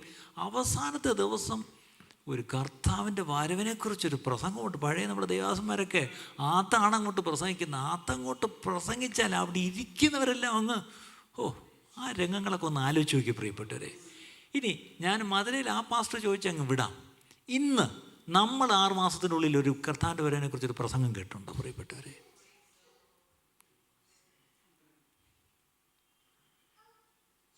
ഇന്നിപ്പം പ്രസംഗം എന്ന് പറഞ്ഞാൽ ഒരിടത്ത് പോയി കേൾക്കണ്ട, നിങ്ങളുടെയൊക്കെ വിരൽത്തുമ്പിലാണ് പ്രസംഗം. ഈ ഒരൊറ്റ ആഴ്ച നിങ്ങൾ എന്തുമാത്രം പ്രസംഗം കേട്ട് കാണും. നമ്മൾ കേട്ട മുഴുവൻ വിമർശിക്കാൻ വേണ്ട കേട്ടുന്ന പ്രസംഗങ്ങളാണ്. അല്ലാതെ ഒരിക്കലും നമ്മുടെ ആത്മീയവർദ്ധനയ്ക്കുള്ള പ്രസംഗമല്ല കേൾക്കുന്നത്. സത്യമല്ലേ? അങ്ങനെയെങ്കിൽ കൊരിന്ത്യ സഭ അങ്ങനെയല്ലായിരുന്നു. കർത്താവിൻ്റെ പ്രത്യക്ഷതയ്ക്കായി കാത്തിരിക്കുന്ന സഭ. എത്ര ക്വാളിറ്റി ഞാനിപ്പം പറഞ്ഞു. വിശുദ്ധീകരിക്കപ്പെട്ടവർ, വിളിക്കപ്പെട്ടവർ, വചനത്തിൽ സമ്പന്നർ, പരിജ്ഞാനത്തിൽ സമ്പന്നർ, ഒരു കൃപാവരത്തിലും കുറവില്ലാത്തവർ, കർത്താവിൻ്റെ വരവിനായി ഇനി എന്തോ വേണം? 6 ക്വാളിറ്റി ഞാനിപ്പോൾ അവരെ പറ്റി പറഞ്ഞു. ഇങ്ങനെയുള്ളൊരു സഭയാണ്. ഓക്കെ. അപ്പോൾ ഇത്രയൊക്കെ കേട്ടപ്പോഴത്തേക്ക് ഇപ്പം ഞാനായിരുന്നു അവിടുത്തെ പാസ്റ്ററെങ്കിൽ ഞാൻ അറിയാതെ കോളറൊന്ന് പിടിച്ചേ. ഞാൻ ഈ കോളർ വെച്ച് ഉടുപ്പിടാതെ എൻ്റെ കാര്യം ഇതാ. കാരണം നമുക്കത് പിടിക്കാനൊരു ടെൻഡൻസി വരും. ഇങ്ങനെ അങ്ങ് പിടിക്കും. പക്ഷേ 11-ാം വാക്യം എത്തിയപ്പോഴത്തേക്കും പതുക്കെ, സഹോദരന്മാരെ, നിങ്ങളുടെ ഇടയിൽ പിണക്കമുണ്ടെന്ന്. വിശുദ്ധ സഭയാ, വിളിക്കപ്പെട്ട സഭയാ, കൃപാവരത്തെ കുറവില്ലാത്ത സഭയാ, വചനത്തിൽ സമ്പന്നമായ സഭയാ, വരവിന് വേണ്ടി കാത്തിരിക്കുന്ന സഭയാ. പക്ഷെ എന്തുണ്ട്? പിണക്കമുണ്ട്. അങ്ങനെ സാധനം കേട്ടിട്ടുണ്ടോ? ഇവിടെയൊക്കെ പിന്നെ അതില്ലായിരിക്കുമല്ലോ. പിണക്കമുണ്ടെന്ന് ക്ലോവയുടെ ആളുകളാൽ എനിക്ക് അറിവ് കിട്ടിയിരിക്കുന്നു. ആരാണ്ടെന്ന് ന്യൂസ് കൊടുത്തപ്പോഴത്തേക്കും നിങ്ങളിൽ ഓരോരുത്തൻ, ഞാൻ പൗലോസിൻ്റെ പക്ഷക്കാരൻ, ഞാൻ അപ്പല്ലോസിൻ്റെ പക്ഷക്കാരൻ, ഞാൻ കേഫാവിൻ്റെ പക്ഷക്കാരൻ, ഞാൻ ക്രിസ്തുവിൻ്റെ പക്ഷക്കാരൻ എന്നിങ്ങനെ പറയുന്നു പോൽ. എന്തായിരുന്നു പ്രശ്നം? അവിടെ പക്ഷം. ഇനി ഈ അപ്പല്ലോസിന് കുഴപ്പം വല്ലതും ഉണ്ടോ? അദ്ദേഹത്തിൻ്റെ കൂടെ ഒരാൾ നിൽക്കുന്നുണ്ട്, പ്രശ്നം വല്ലതും ഉണ്ടോ? ഇപ്പുറത്ത് അപ്പല്ലോസിന് എന്തോ കുഴപ്പം വല്ലതും ഉണ്ടോ? വേറൊരാൾ ഒറിജിനൽ 12, ഏതാണ്? കേഫ. അപ്പോഴാണ് 4ാമതൊരുത്തം വന്നത്. എന്താണ്? ഇതൊന്നും ഞാൻ ഒരു പക്ഷത്തൂര്, ഞാൻ ഗ്രൂപ്പില്ല ഗ്രൂപ്പാണ് ഞാൻ. ഇപ്പം നമ്മുടെ കേരളത്തിൽ കോൺഗ്രസ് ഇപ്പോൾ ഒരു ഗ്രൂപ്പില്ല ഗ്രൂപ്പുണ്ട്. പണ്ട് ആ കൂടി 2 ഗ്രൂപ്പേ ഉള്ളായിരുന്നു, കരുണാകരൻ്റെ ഗ്രൂപ്പും ആന്റണിയുടെ ഗ്രൂപ്പും. ഇപ്പം പുതിയൊരു ഗ്രൂപ്പുണ്ട്, ഗ്രൂപ്പില്ലാത്ത ഗ്രൂപ്പ്. അതുപോലെ ഈ ഗ്രൂപ്പില്ലാത്ത ഗ്രൂപ്പ് എന്ന് പറഞ്ഞാൽ ഇതുപോലെയുള്ളൂ. പണ്ട് ഒരു തയ്യക്കാരനൊരു കട തുടങ്ങി. അവൻ എഴുതി വെച്ചു, ഈ പട്ടണത്തിലെ ഏറ്റവും നല്ല തയ്യക്കാരൻ. ആ സ്ട്രീറ്റിൽ തന്നെ വേറൊരു തയ്യക്കാരനുണ്ട്. അവൻ രാവിലെ കട തുറക്കാൻ വന്നപ്പോൾ ഇപ്പുറത്തൊരു പുതിയ ബോർഡ്, ഈ പട്ടണത്തിലെ ഏറ്റവും വലിയ തയ്യക്കാരൻ. അവന് പിടിച്ചില്ല. അവൻ പോയി അവൻ്റെ ബോർഡ് മാറ്റി എഴുതി. എന്താണ്? ഈ സംസ്ഥാനത്തിലെ ഏറ്റവും നല്ല തയ്യക്കാരൻ. അവൻ എഴുതി വെച്ചു. കഷ്ടകാലത്തിന് 3ാമതൊരുത്തനുണ്ടായിരുന്നു. അവൻ വന്നപ്പോഴാ ഒരുത്തൻ സിറ്റി എടുത്തു, വേറൊരുത്തൻ സ്റ്റേറ്റും എടുത്തു. അവനെടുത്ത് ഈ രാജ്യത്തെ ഏറ്റവും നല്ല തയ്യക്കാരനാണ് ഞാൻ. അവനും എഴുതി വെച്ചു. ഇത് കഴിഞ്ഞപ്പോൾ വേറൊരുത്തനുണ്ടായിരുന്നു. അവൻ നോക്കിയപ്പോൾ ഇവന്മാരെല്ലാം എടുത്ത്, ഇനി എന്തോ ഉള്ളത്, ഇനി ഗ്ലോബൽ ഉള്ളൂ. അവനെഴുതി വെച്ച് ഈ ലോകത്തിലെ ഏറ്റവും നല്ല തയ്യക്കാരൻ. ഇനിയാണ് രസം, ഒരുത്തനും കൂടെ ഉണ്ടായിരുന്നു അവിടെ. അവൻ വന്നപ്പം ലോകം വരെ എടുത്തു കഴിഞ്ഞ്, ഇനി ഇല്ല. അവൻ കുത്തിയിരുന്ന് ആലോചിക്കാൻ തുടങ്ങി, ഇനി എന്തോ എഴുതും. അവനൊരു ബുദ്ധി വന്നു. അവൻ എഴുതി വന്നു, ഈ തെരുവിലെ ഏറ്റവും നല്ല തയ്യക്കാരൻ. ശരിയല്ലേ? ഇത്രയേ ഉള്ളൂ നമ്മുടെ ഗ്രൂപ്പീസമൊക്കെ. നമ്മൾ ഈ വലിയ ഗ്രൂപ്പൊക്കെ പറഞ്ഞുകൊണ്ടിരിക്കും. പക്ഷെ ഇവിടെ ഈ കൊരിന്ത്യ സഭ ഇത്രയും ആത്മീയ ക്വാളിറ്റീസൊക്കെ ഉണ്ടെങ്കിലും അവിടെ പക്ഷം ഈ പക്ഷം പിടിക്കുക എന്ന് പറയുമ്പോൾ, ഇപ്പം ഞാനൊരാളിനെ ഇഷ്ടപ്പെടുന്ന ഒരാളെ ഞാൻ കൂടുതൽ സപ്പോർട്ട് ചെയ്യുന്നു എന്നൊക്കെ പറയുന്നതൊക്കെ നമുക്ക് മനസ്സിലാക്കാം. പക്ഷേ ഈ ഞാൻ ഇഷ്ടപ്പെടുന്ന ആൾക്ക് വേണ്ടി അങ്ങ് ചാവാൻ നടന്ന, അതാണ് പ്രശ്നം. പ്രത്യേകിച്ച് നമ്മുടെ സഭകളിലെ രാഷ്ട്രീയമൊക്കെ അറിയാമല്ലോ. ഇപ്പം പുതിയൊരു പേരാണ് പാനൽ. ഇല്ല, ഞാൻ ഇന്ന പാനലിൻ്റെ ആളാണെങ്കിൽ പിന്നെ അടുത്ത പാനലിനെ എത്രയും കരിവാക്കി തേക്കുക എന്നുള്ളതാണ് എൻ്റെ ഉദ്ദേശം. ഇവിടെ പറഞ്ഞിരിക്കുന്ന ആ പക്ഷം പിടിക്കുന്നു. 1 കൊരിന്ത്യർ 1-ാം അധ്യായത്തിൻ്റെ 30-ാം വാക്യത്തിൽ, നിങ്ങളോ അവനാൽ ക്രിസ്തുയേശുവിലിരിക്കുന്നു. അവൻ നമുക്ക് ദൈവത്തെങ്കിൽ നിന്ന് ജ്ഞാനവും നീതിയും ശുദ്ധീകരണവും വീണ്ടെടുപ്പുമായി തീർന്നു. പ്രശംസിക്കുവൻ കർത്താവിൽ പ്രശംസിക്കട്ടെ. അപ്പോൾ പൗലോസ് അതിനൊരു ചെറിയ, എന്തുവാ നിങ്ങൾ പറയുന്നേ? നിങ്ങൾക്ക് ഈ പൗലോസ് ഇതൊക്കെ ചെയ്തു തന്നോ? ഈ അപ്പല്ലോസ് ഇതൊക്കെ ചെയ്തു തന്നോ? അപ്പല്ലോസാണോ നിങ്ങൾക്ക് ക്രൂശിക്കപ്പെട്ട? അല്ലല്ലോ, ക്രിസ്തു അല്ലേ? അപ്പം നിങ്ങളുടെ സത്യം പറഞ്ഞാൽ നിങ്ങൾക്കുള്ള പ്രശംസ നിങ്ങളൊരു മനുഷ്യനിലോ ഒരു സെലിബ്രിറ്റിയിലോ ഒരു ലീഡറിലോ ഒരു ഫാക്ഷനിലോ ഒന്നുമായിരിക്കരുത്, ക്രിസ്തുവിലായിരിക്കണം നിങ്ങളുടെ പ്രശംസ. അത് ഏറ്റവും വലിയ സങ്കടം എന്താണ്? ഞാനും ഒരു പാസ്റ്ററാണ്. എതിലേ പോയാലും കുറച്ച് പേര് നമ്മുടെ കൂടെ നിൽക്കാനും ഉണ്ടെന്നുള്ളതാണ് പ്രശ്നം. പക്ഷെ പൗലോസ് ആണെങ്കിൽ അത് അനുവദിക്കത്തില്ല. നമ്മളത് അനുവദിക്കുന്നു പ്രിയപ്പെട്ടവരെ, അല്ലേ? നമ്മൾ പലപ്പോഴും ആൾക്കാരെ നമുക്ക് വേണ്ടി നമുക്ക് നമ്മുടെ കൂട്ടത്തിൽ പിടിച്ചു വയ്ക്കാറുണ്ട്. പക്ഷെ ഇവിടെ പൗലോസ് പറയാം, എന്തെങ്കിലും ഒരു ഞങ്ങളുടെ പാസ്റ്റർ പ്രസംഗം കേട്ടുണ്ടോ, ഞങ്ങളുടെ ചർച്ച്, നമ്മൾ പ്രശംസിക്കുന്ന മുഴുവൻ നമ്മുടെ പാസ്റ്ററിലും നമ്മുടെ ചർച്ചിലും നമ്മുടെ ഡിനോമിനേഷനിലും ഒക്കെയാണ് പ്രശംസ. പക്ഷെ പൗലോസ് പറയാ, അതിലൊന്നിലും പ്രശംസിക്കരുത്. പ്രശംസിക്കുന്നവൻ കർത്താവിൽ പ്രശംസിക്കണം. ഇന്ന് രാത്രികാലം ആദ്യത്തെ പോയിന്റുകളും കുറിച്ചോണം. നമ്മുടെ പ്രശംസ കർത്താവിൽ മാത്രമായിരിക്കണം. പക്ഷേ ഇന്ന് ഞാൻ വേദനയോടെ പറയുക, നമ്മുടെ പ്രശംസ കർത്താവിലല്ല പ്രിയപ്പെട്ടവരെ. സങ്കടം, നമ്മുടെ പ്രശംസ കർത്താവിലല്ല. 2-ാം അധ്യായത്തിലേക്ക് വരാം. 2-ാം അധ്യായത്തിൽ വന്നപ്പോൾ 4-ാം വാക്യത്തിൽ പൗലോസ് പറയാ, നിങ്ങളുടെ വിശ്വാസത്തിന് മനുഷ്യരുടെ ജ്ഞാനമല്ല ദൈവത്തിൻ്റെ ശക്തി തന്നെ ആധാരമായിരിക്കേണ്ടതിന്. കണ്ടോ? അപ്പം നമ്മളൊക്കെ വിശ്വാസത്തിൽ വരാൻ കാരണവും വിശ്വാസത്തിൽ നിൽക്കുന്നതിൻ്റെയും വിശ്വാസത്തിൽ വളരുന്നതിൻ്റെയൊക്കെ കാരണം മനുഷ്യരുടെ ജ്ഞാനമല്ല. ഇന്ന് അതാണ് അടുത്ത സഭയിലൊരു വലിയ പ്രശ്നം ഞാൻ കാണുന്നത്. ഈ സഭയിൽ മനുഷ്യർ വന്ന് അങ്ങോട്ട് പ്രസംഗിച്ച ആൾക്കാരെ അങ്ങോട്ട് കയ്യിലെടുക്കും. അവർക്ക് ദൈവം കൊടുത്ത കൃപയും കഴിവുമായിരിക്കും, ചിലപ്പോൾ ഒരു ടീച്ചിങ് ഗിഫ്റ്റ് ഉണ്ട്, ശരിയാ. പക്ഷെ പ്രശ്നം, നമ്മുടെ വിശ്വാസത്തിന് ആധാരം ഈ മനുഷ്യരുടെ ജ്ഞാനമല്ല, പകരം എന്താണ്? ദൈവത്തിൻ്റെ ശക്തി. ദൈവത്തിൻ്റെ ശക്തിയാൽ നിറഞ്ഞൊരു വചനം പറയുമ്പോൾ അതിന് വ്യത്യാസമുണ്ട്. പക്ഷേ ഇന്ന് ദൈവത്തിൻ്റെ ശക്തിയിൽ നിറഞ്ഞ വചനങ്ങൾ ഒരുപാട് കേൾക്കുന്നില്ല.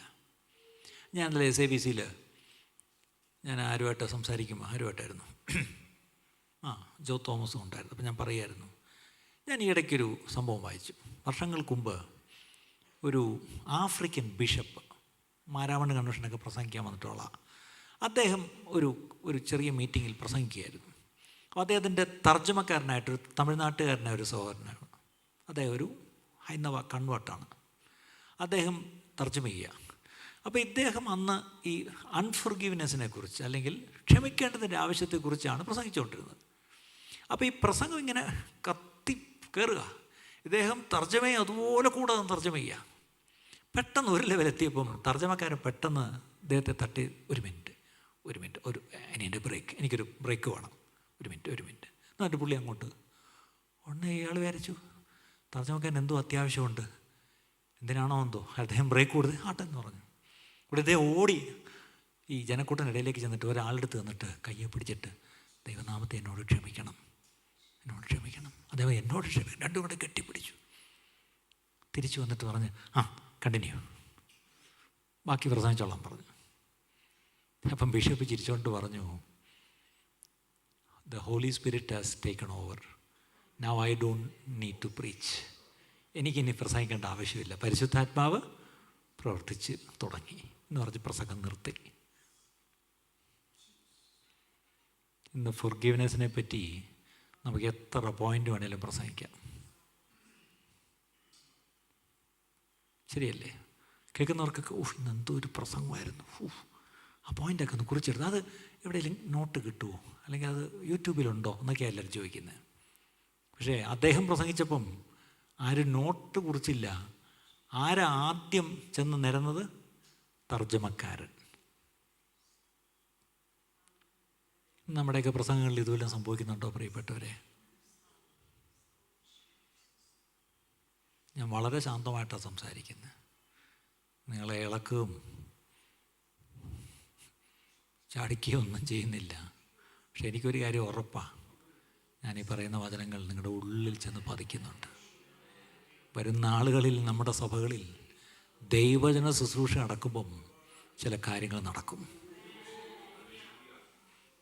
നമ്മളെല്ലാം കൈയും കെട്ടിയിരുന്നേച്ച് നീ നിരക്കാദ്യം എന്നും പറഞ്ഞ് നമ്മൾ അങ്ങോട്ട് നോക്കിയിരിക്കുക. തർജ്ജമക്കാരൻ നോക്കിയപ്പം ഇവിടെ ആരുമല്ല വേറെ നിരക്കാനുള്ള, ഞാൻ തന്നെയാണ്. അതേ അങ്ങോട്ട് ഇറങ്ങി ചെന്ന് നിരന്നു. എൻ്റെ അർത്ഥം എന്തുവാ? ദൈവത്തിൻ്റെ ശക്തിയാണ് നിങ്ങളുടെ വിശ്വാസത്തിന് ആധാരം. എൻ്റെ വചനവും എൻ്റെ പ്രസംഗവും ജ്ഞാനത്തിൻ്റെ വശീകരണ വാക്കുകളാൽ അല്ല. കേട്ടോ, പൗലോസിന് ഒരു കാര്യം തൻ്റെ അടുത്തോടെ പറയാൻ കഴിഞ്ഞു. എൻ്റെ പ്രസംഗം, അയാൾ ആരാ? തിയോളജിനാണ്. ഗമാലിയലിൻ്റെ കാൽക്കീഴ് പഠിച്ചെന്ന് പറഞ്ഞാൽ അയാളുടെ ഗൈഡ് ആരായിരുന്നു? ഗമാലിയൽ. ഏതാ യൂണിവേഴ്സിറ്റി? അന്നത്തെ വലിയ ഹീബ്രു യൂണിവേഴ്സിറ്റികളിലും പ്രധാനപ്പെട്ട ഒന്നാണ്. അവിടെ നിന്ന് PhD എടുത്ത ആളാണ്, സാക്സിൽ നിന്നല്ല. അത്രയും നല്ല തിയോളജിയൻ സ്കോളറാണ് ഇദ്ദേഹം. പക്ഷെ അദ്ദേഹം പറയുക, എൻ്റെ പ്രസംഗവും എൻ്റെ വചനവും ജ്ഞാനത്തിൻ്റെ വശീകരണ വാക്കുകളാൽ അല്ല. അടുത്തത് പകരം എന്താ? ആത്മാവിൻ്റെയും ശക്തിയുടെയും പ്രദർശനത്താലത്രേ ആയിരുന്നത്. അതിൻ്റെ അർത്ഥം അവിടെ വചനം വേണ്ട എന്നാണോ? വചനമുണ്ട്. പ്രസംഗം വേണ്ട എന്നാണോ? പ്രസംഗമുണ്ട്. പക്ഷെ പ്രസംഗവും വചനവും ആത്മാവിൻ്റെ ശക്തിയുടെ പ്രദർശനമായിരുന്നു. ഇന്ന് ഞാനൊരു സത്യം പറയട്ടെ. ഇന്ന് വചനമുള്ളിടത്ത് വചനമുണ്ട്, പ്രസംഗമുള്ളിടത്ത് പ്രസംഗമുണ്ട്. പക്ഷെ അവിടെ ആത്മാവിൻ്റെ ശക്തിയില്ല. തിരിച്ച് ആത്മാവിൻ്റെ ശക്തി ഉണ്ടെന്ന് പറയുന്നിടത്ത് എന്തില്ല? വചനമില്ല, പ്രസംഗവുമില്ല. ബൈബിളെ തുറക്കുന്നില്ല, മയക്കും കൊണ്ട് അങ്ങോട്ടും ഇങ്ങോട്ടും നടക്കുക, കുറേ ശബ്ദം ഉണ്ടാക്കുന്നു.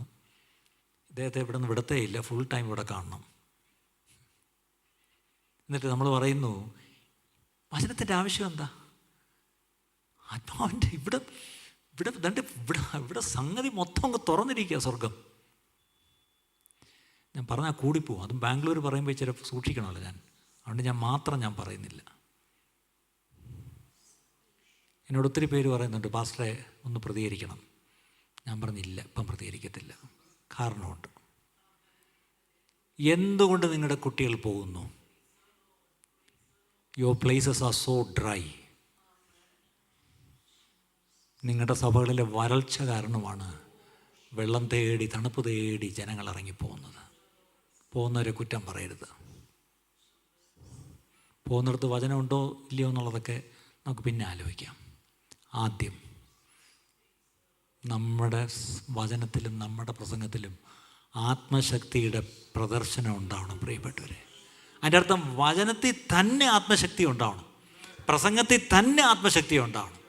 വചനം അടച്ചു വെച്ചിട്ട് ആത്മശക്തി കാണിക്കാൻ നിൽക്കരുത്. ഇന്ന് ബൈബിൾ അങ്ങ് അടച്ചു വെച്ചിട്ട് ഞാൻ ആത്മശക്തി കാണിക്കാൻ പോവാന്ന് പറഞ്ഞ് പ്രദർശിപ്പിക്കുക അല്ല. അതല്ല demonstration. When you preach, when you say the word, the Holy Spirit will demonstrate himself. നേരത്തെ ആഫ്രിക്കൻ ബിഷപ്പ് അദ്ദേഹം വചനമാണ് പ്രസംഗിച്ചത്, പക്ഷേ ഹോളി സ്പിരിറ്റ് ഡെമോൺസ്ട്രേറ്റ് ചെയ്തു. എങ്ങനെ? ഇൻ്റർപ്രറ്റർക്ക് കൺവിക്ഷൻ ഉണ്ടായി, ചെന്ന് നിരന്നു. അതായിരുന്നു ആത്മാവിൻ്റെ പ്രദർശനം. വിശ്വസിക്കുന്നുണ്ടോ? ഇന്ന് നമ്മൾ 4 ചാട്ടം ചാടിയ അത് ആത്മാവിൻ്റെ പ്രദർശനമാണെന്ന് നമ്മളെ ആരോ പഠിപ്പിച്ചു.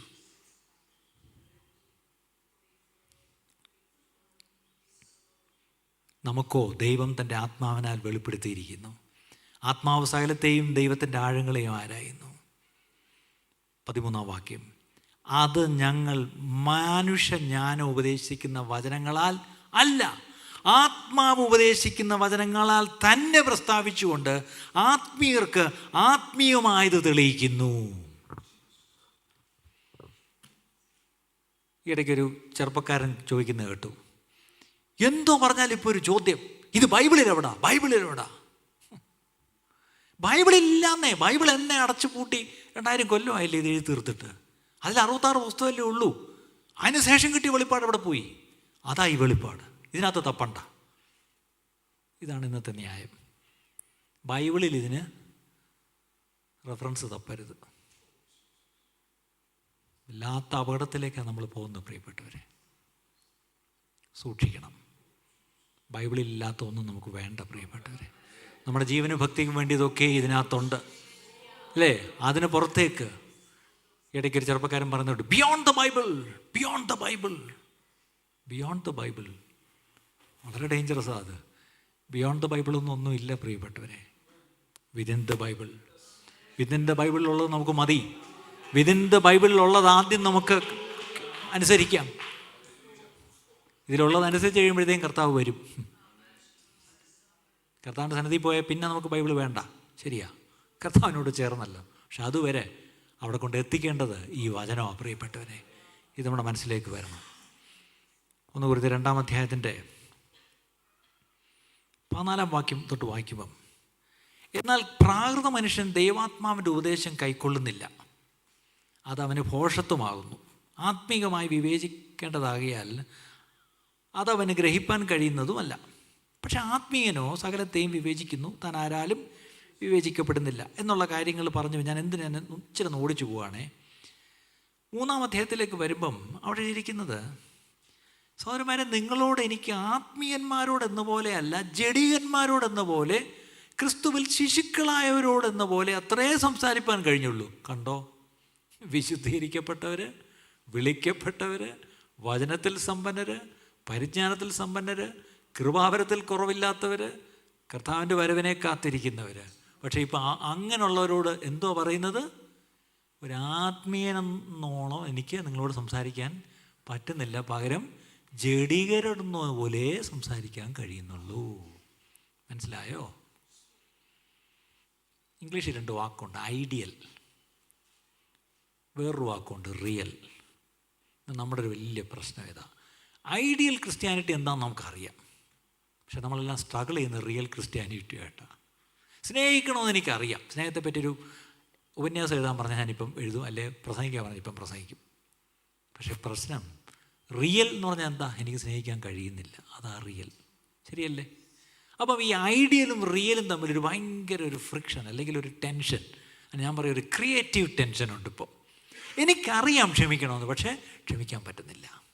ഇതല്ലേ നമ്മുടെ പ്രശ്നം, അല്ലേ? ഈ സഭയിൽ ഈ പറഞ്ഞ എല്ലാ നല്ല കാര്യങ്ങളും ഉണ്ട്, പക്ഷേ പ്രശ്നം എന്താ? ഒരു അപ്പോസ്തലൻ വന്നപ്പം പറയുക, എടേ എനിക്ക് ഒരു ആത്മീയനെന്നോട് നിങ്ങളോട് സംസാരിക്കാൻ പറ്റുന്നില്ല, ജഡീകനെന്നോടോ. ഇനി ഒരു പടിയും കൂടെ കിടന്നിട്ട് നിങ്ങൾ ശിശുക്കളായിട്ടേ ഞാൻ കൂട്ടുന്നുള്ളൂ. എന്താ കാര്യം? ഭക്ഷണമല്ല, പാലത്രേ ഞാൻ നിങ്ങൾക്ക് തന്നത്. ഭക്ഷിപ്പാൻ നിങ്ങൾക്ക് കഴിവില്ലായിരുന്നു, ഇപ്പോഴും കഴിവായിട്ടില്ല. ഇന്നും നിങ്ങൾ ജഡികന്മാരല്ലയോ?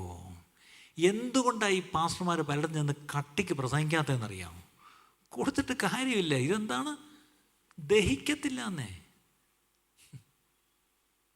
കട്ടിയ ആഹാരം കഴിക്കാനുള്ള പ്രാപ്തി വന്നിട്ടില്ല. കാര്യം പാല് കുടിച്ച് ഇരുന്നങ്ങ് ശീലിച്ചു. ദൈവസഭയുടെ ഏറ്റവും വലിയൊരു ഗതികേടായത്. എടുത്തു നോക്കി, ഒരു ഞായറാഴ്ച കേൾക്കുന്ന പ്രസംഗം, അല്ലെങ്കിൽ ഒരു ബൈബിൾ സ്റ്റഡി എന്ന് പറഞ്ഞെന്ന് വെച്ചാൽ എത്ര പേര് ബൈബിൾ സ്റ്റഡിക്ക് വരും? കേരളത്തിൽ നിന്നൊരു നല്ല പ്രവാചക മന്ദിരമുണ്ടെന്ന് പറഞ്ഞാൽ ഇവിടെ എല്ലാം നിറഞ്ഞു കവിഞ്ഞേനെ. അതെല്ലാ സഭയിലും പ്രശ്നം ഇതാ. പക്ഷേ ഒരു ബൈബിൾ സ്റ്റഡി എന്ന് പറഞ്ഞാൽ ആരും വരത്തില്ല. ഇതായി പ്രശ്നം. കാര്യം അവർക്ക് എന്താണ്? ഈ പാല് കുടിച്ച് ഇരുന്നാൽ മതി. ഇപ്പോൾ പൗലോസ് പറയാ, ഇനി എന്താണ് കാരണമെന്ന് 3-ാം വാക്യത്തിൽ പറഞ്ഞിട്ട്, 1 കൊരിന്ത്യർ 3:3, നിങ്ങളുടെ ഇടയിൽ ഈർഷ്യയും പിണക്കവും ഇരിക്കേ നിങ്ങൾ ജഡീകരും ശേഷം മനുഷ്യരെ പോലെയും അല്ലയോ? അപ്പോൾ അവിടെ ഈ ജഡീകരെന്ന് പറയാൻ കാര്യം എന്താ? അവരുടെ പാപം എന്തായിരുന്നു? ജഡീകരെന്ന് പറയുമ്പോൾ നമ്മൾ പെട്ടെന്ന് മനസ്സിൽ വരുന്നത് എന്താ? വലിയ കൊടും പാവമുണ്ട് ചെയ്ത്, അതുകൊണ്ടാണ് ജഡീകരെന്ന് വിളിച്ചത്. ഇത്രയേ ഉള്ളൂ. എന്താണ്? ഈർഷ്യയും പിണക്കവും. ദൈവസഭയിൽ ആരോടെങ്കിലും ഒരു ഈർഷ്യ, ആരോടെങ്കിലും ഒരു പിണക്കമെങ്കിലും ഉണ്ടെങ്കിൽ ആ സഭയെ നോക്കി അപ്പോസ്തലൻ പറയാ, നിങ്ങൾ ജഡികരാന്നേ. കേട്ടോ? നമ്മൾ ഈ വാക്യം കേൾക്കുമ്പോൾ നമ്മളതിന് എത്ര ഗൗരവം കൊടുക്കും പ്രിയപ്പെട്ടവരെ. ഇപ്പം നിങ്ങൾ ഒരുപക്ഷെ ചിന്തിക്കുന്നത്, കമോൺ, ബി പ്രാക്ടിക്കൽ. എവിടെ പിണക്കം ഇല്ലാത്ത ഒരു വീടായ പിണക്കം കാണത്തില്ല. ഉടൻ നമ്മൾ അതിന് ഒത്തിരി ന്യായീകരണം കൊണ്ടുവരും. ഒരു വീടായാലും അല്ലേ, എന്താ നമ്മൾ പറയുമല്ലോ മലയാളത്തിൽ, ചട്ടിയും കലമൊക്കെ ഉണ്ടെങ്കിൽ തട്ടിയും മുട്ടിയും ഒക്കെ അല്ലേ ഇരിക്കൂ. അതുപോലൊരു സഭയാകുമ്പം തട്ടിയും മുട്ടിയൊക്കെ, അപ്പം ചെറിയ പിണക്കവും ഈർഷ്യയൊക്കെ ഉണ്ടാവും. പക്ഷെ ഇവിടെ പൗലോസ് പറയാ, ഈർഷ്യയും പിണക്കവും നിങ്ങളുടെ ഇടയിലുണ്ടോ? നിങ്ങൾ ജഡീകരാ, യു ആർ കാർണൽ. അടുത്തത്, ഒരുത്തൻ ഞാൻ പൗലോസിൻ്റെ പക്ഷക്കാരനെന്നും ഞാൻ അപ്പല്ലോസിൻ്റെ പക്ഷക്കാരനെന്ന് പറയുമ്പോൾ നിങ്ങൾ സാധാരണ മനുഷ്യരല്ലയോ? എനിക്ക് ഉദാഹരണം പറയാൻ എൻ്റെ വായിലിങ്ങനെ വരുന്നത്. ഇത് ഓൺലൈൻ ആയതുകൊണ്ടാണ് ഞാൻ പേടിക്കുന്നത്. മറ്റേ പറഞ്ഞാൽ നിങ്ങൾ ഇത്രയും പേരിലേ കേട്ടുള്ളൂ എന്ന് പറഞ്ഞ് എനിക്ക് സമ്മാനിച്ച് വീട്ടിൽ പോകാം. ഇതിപ്പം ഞാൻ വീട്ടിൽ പോയാലും ഇതിങ്ങനെ പോവുമല്ലേ, അതല്ലേ പ്രശ്നം. പണ്ട് ഈ ഒരു പ്രശ്നം ഇല്ലായിരുന്നു, സത്യം പറയായിരുന്നു. നമ്മുടെയൊക്കെ സഭയിൽ ഇലക്ഷൻ വരുമ്പം 2 പാനൽ എന്തായാലും കാണും. അതെന്തിനാണ് കാണിക്കുന്നത്? ഞാൻ ആരുടെ പക്ഷക്കാരനാ? അടുത്ത ഇലക്ഷന് ഞാൻ ആരുടെ പക്ഷക്കാരനാ?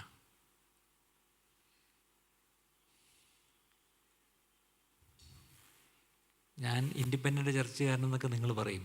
ഞാനും 1ാം തരം ഏജിക്കാരനാണ്. ഞാൻ ഇന്നലെ പറഞ്ഞല്ലോ, എൻ്റെ അമ്മ ഇവിടെ SIPCയിൽ ആദ്യത്തെ ബാച്ചിൽ പഠിച്ചതാ.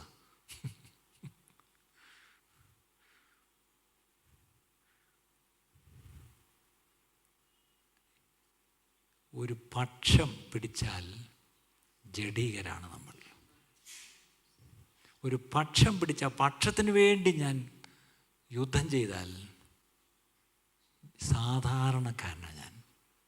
ശേഷം മനുഷ്യരെ പോലെ അല്ലയോ. എന്നിട്ടിപ്പം ഒരു മാസം മുമ്പ് ഇലക്ഷൻ നടന്നു. എന്തോ ഒരു ഇലക്ഷൻ പ്രചരണമായിരുന്നു. എന്തൊക്കെയാണ് അവർ കാണിച്ചത്? അത് തന്നെയല്ലേ നമ്മളും കാണിക്കുന്നത്. ശേഷം മനുഷ്യരെ പോലെ അല്ലയോ. രാഷ്ട്രീയക്കാർ നമ്മൾ തമ്മിൽ എന്താ വ്യത്യാസം എന്നല്ലേ ആ വാക്കിൻ്റെ അർത്ഥം. അപ്പല്ലോ സാർ, പൗലോ സാർ, തങ്ങൾക്ക് കർത്താവ് നൽകിയതുപോലെ നിങ്ങൾ വിശ്വസിപ്പാൻ കാരണമായി തീർന്ന ശുശ്രൂഷക്കാരത്രേ. അവർ വെറും ജസ്റ്റ് മിനിസ്റ്റേഴ്സ്. മിനിസ്റ്റേഴ്സ് എന്നുള്ള വാക്ക് ഇച്ചിരി കട്ട് ചെയ്ത് ഡീസൻറ്റ് വാക്കാ. ശരിക്കുള്ള അർത്ഥം എന്താ? സെർവൻസ്. ഞങ്ങൾ സെർവൻസാ അല്ലേ. ഇപ്പം ഞാനിവിടെ ഒന്ന് ശുശ്രൂഷിക്കുന്നു, വലിയ വെയിറ്റിട്ടൊക്കെ പറയുന്നു വചനം ശുശ്രൂഷിക്കുന്നു. എടേ, ഞാൻ നിങ്ങളുടെ വേലക്കാരൻ. ഇതോ ഇരിക്കുന്ന ആ പാസ്റ്റർ ഇവിടുത്തെ ലോക്കൽ വേലക്കാരൻ, ഈ ലോക്കൽ സഭയുടെ വേലക്കാരൻ. നമ്മുടെ മന്ത്രിമാർ വേലക്കാരാ. ആ മന്ത്രിമാരി ഒരു വലിയ വേലക്കാരൻ, അയാൾ നമ്മൾ എന്ത് വിളിക്കും? ചീഫ് വേലക്കാരൻ. പിന്നെ ഡൽഹിയിൽ അതിലും വലിയൊരു വേലക്കാരൻ ഇരിപ്പുണ്ട്, പ്രൈം വേലക്കാരൻ. ചെന്ന് വിളിച്ചു നോക്കണം. ഇതായി പ്രശ്നം. നമുക്ക് ഈ വേലക്കാരൻ കേൾക്കുമ്പോഴത്തേക്കും വീട്ടിൽ തുടയ്ക്കാൻ വരുന്ന വേലക്കാരൻ നമുക്ക് മനസ്സിലായി. പക്ഷേ നമ്മുടെ മേൽ ദൈവം ആക്കിയിരിക്കുന്ന വേലക്കാരുണ്ട്. ആ ഒരു കാര്യത്തിൽ ടീപ്പിംഗുകാരെ സമ്മതിക്കണം. അവർ ഈ ഇടയ്ക്ക് വരെ ഇപ്പോഴെങ്ങനെയാണെന്ന് എനിക്കറിയത്തില്ല, ഉള്ളവരണമല്ല. അവരവിടെ ഫെയ്ത്തോമിന്ന് വേലക്കാർ വന്നിരുന്നു. ഫെയ്ത്തോമിന്ന് വേലക്കാർ വന്നിരുന്നു. ആരാ? പാസ്റ്ററും മദറും വന്നിട്ട് പോകുമ്പോൾ പറയാം വേലക്കാർ വന്നിട്ട് പോയി. നമ്മുടെ വീട്ടിൽ മറ്റേ തൂക്കുന്ന തുടയ്ക്കുന്ന വേലക്കാർ വന്ന പോലെ അവർ പറയുന്നത്. അത് ഒരർത്ഥത്തിൽ ശരിയാ അല്ലേ. പാസ്റ്റർ വന്നിട്ട് പോയെന്ന് പറഞ്ഞാൽ അവർ പറഞ്ഞ് വേലക്കാരൻ വന്നിട്ട് പോയി. വേലക്കാരുടെ യോഗം ഉണ്ടായിരുന്നു, വേലക്കാർക്ക് എന്തെങ്കിലും കൊടുക്കണം, ഇതൊക്കെയാണ് പറഞ്ഞത്. ശരിയായിരുന്നു, കറക്റ്റ് യൂസേജ് ആയിരുന്നു അതൊക്കെ. ഇല്ല, ഇന്ന് അതൊക്കെ അങ്ങ് മാറി ഇല്ലേ. ഇന്ന് നമ്മുടെ പ്രൈം മിനിസ്റ്റർ എങ്ങനെയാണ് പെരുമാറുന്നത്, നമ്മുടെ ചീഫ് മിനിസ്റ്ററോ? അവരെങ്ങനെ ചെയ്തോട്ടെ. പക്ഷേ സഭയ്ക്കകത്ത് ഇത് എവിടെ നിന്ന് വന്നു? സഭയ്ക്കകത്ത് ഇത് എവിടെ നിന്ന് വന്നു? സാധാരണ മനുഷ്യരല്ലയോ അവർ? സാധാരണ ശുശ്രൂഷക്കാരല്ലേ. ഞാൻ നട്ടു, അപ്പല്ലോസം നനച്ചു, ദൈവം വളരുമാറാക്കി. ഞാൻ ഓടിച്ചങ്ങ് പോവാ. 21-ാം വാക്യം. ആകയാൽ ആരും മനുഷ്യരിൽ പ്രശംസിക്കരുത്.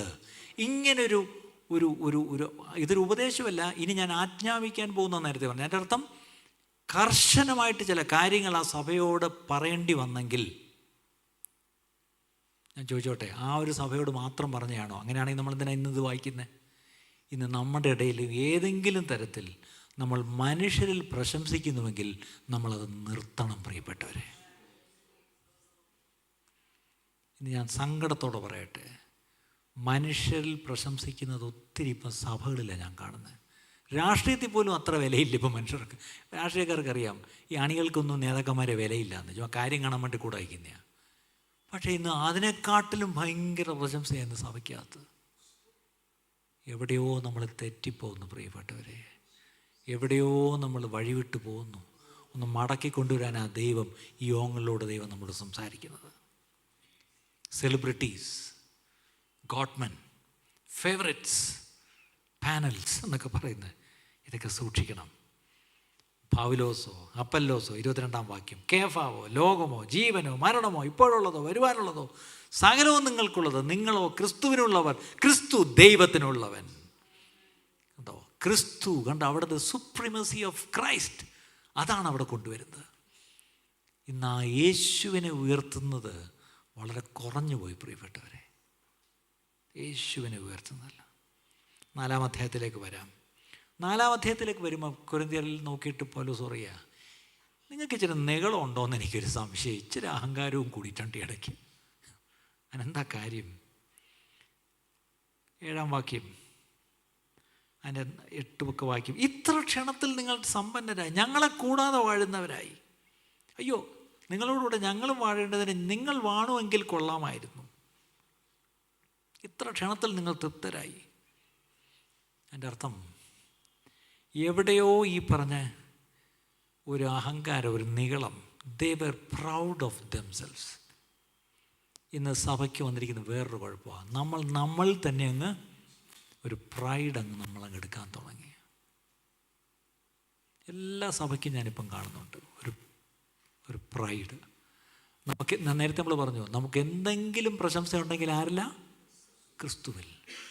നമ്മളെന്തോ ആയിത്തീർന്നു എന്നൊരു ഒരു ചിന്ത നമ്മുടെ ഉള്ളിൽ വന്നാൽ അത് നമ്മുടെ വീഴ്ചയുടെ ഒരു തുടക്കമാണെന്ന് ഓർത്തോണം. നിങ്ങൾക്കറിയാമോ, കഴിഞ്ഞ ഒരു 6 മാസമല്ല, ഒരു വർഷത്തിനുള്ളിൽ അമേരിക്കയിലുള്ള, എന്നോട് രഹസ്യമായിട്ടൊന്ന് ചോദിച്ചാൽ ഞാൻ പറഞ്ഞുതരാം, എത്ര celebrity pastors, mega church pastors നിപ്പി അവർ ചിലരിട്ടേച്ചങ്ങ് ഇറങ്ങിപ്പോയി, ചിലരങ്ങ് വീണുപോയി, ചിലർ എവിടെ പോയെന്നേ അറിയത്തില്ല. നിപ്പിൽ അവർ ഒരു ഞായറാഴ്ച വന്നിട്ട്, പിന്നെ ഇതുവരെയുള്ള എല്ലാ സഹായ സാധനത്തിനും നന്ദി, സ്നേഹത്തിനും നന്ദി, പ്രാർത്ഥനയ്ക്കും നന്ദി, ഇന്നോടുകൂടി ഞാൻ ഇവിടുത്തെ പരിപാടി നിർത്തുകയാണ്. ഓക്കെ, ഐ ലവ് യു, ഞാൻ എല്ലാവരും നിങ്ങളെ സ്നേഹിക്കുന്നു, എൻ്റെ കൂടെ ആരും വരണ്ട, ഞാൻ ആരെയും കൊണ്ടുപോകത്തുമില്ല, പക്ഷെ ഞാൻ പോവാം. ഇറങ്ങി അങ്ങ് പോയി. ഇയാളുണ്ടാക്കിയ സഭയാണ്, 14,000 പേരുണ്ട് ആ സഭയിൽ. അദ്ദേഹം ഇറങ്ങി അങ്ങ് പോയി. ആൾ ഇറങ്ങി കാർ കൊടുത്ത് അങ്ങ് പോയി.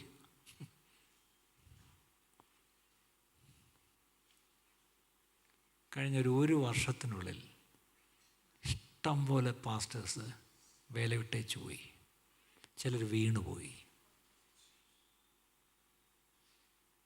ബുദ്ധിമാന്മാർ പലർ വീണിടുന്നേ, ദൈവശക്തി ത്യജിച്ചവർ ഓടിടുന്നേ, ലോകമോഹങ്ങൾക്ക് അധീനരായി തീരുന്നേ.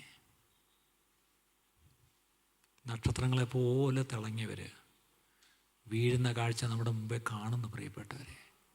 അവിടെ നമുക്ക് വിറയലോടെ, ഹൃദയത്തിലൊരു വിറയലോടുകൂടെ നമുക്ക് ദൈവത്തിൽ നിൽക്കാം. നമ്മൾ നിൽക്കുന്നു എന്ന് നമുക്ക് തോന്നുമെങ്കിൽ ഒറ്റ ഉപദേശമേ അപ്പോസ്തലൻ തരാവുള്ളൂ, വീഴാതെ വണ്ണം സൂക്ഷിച്ചോണം.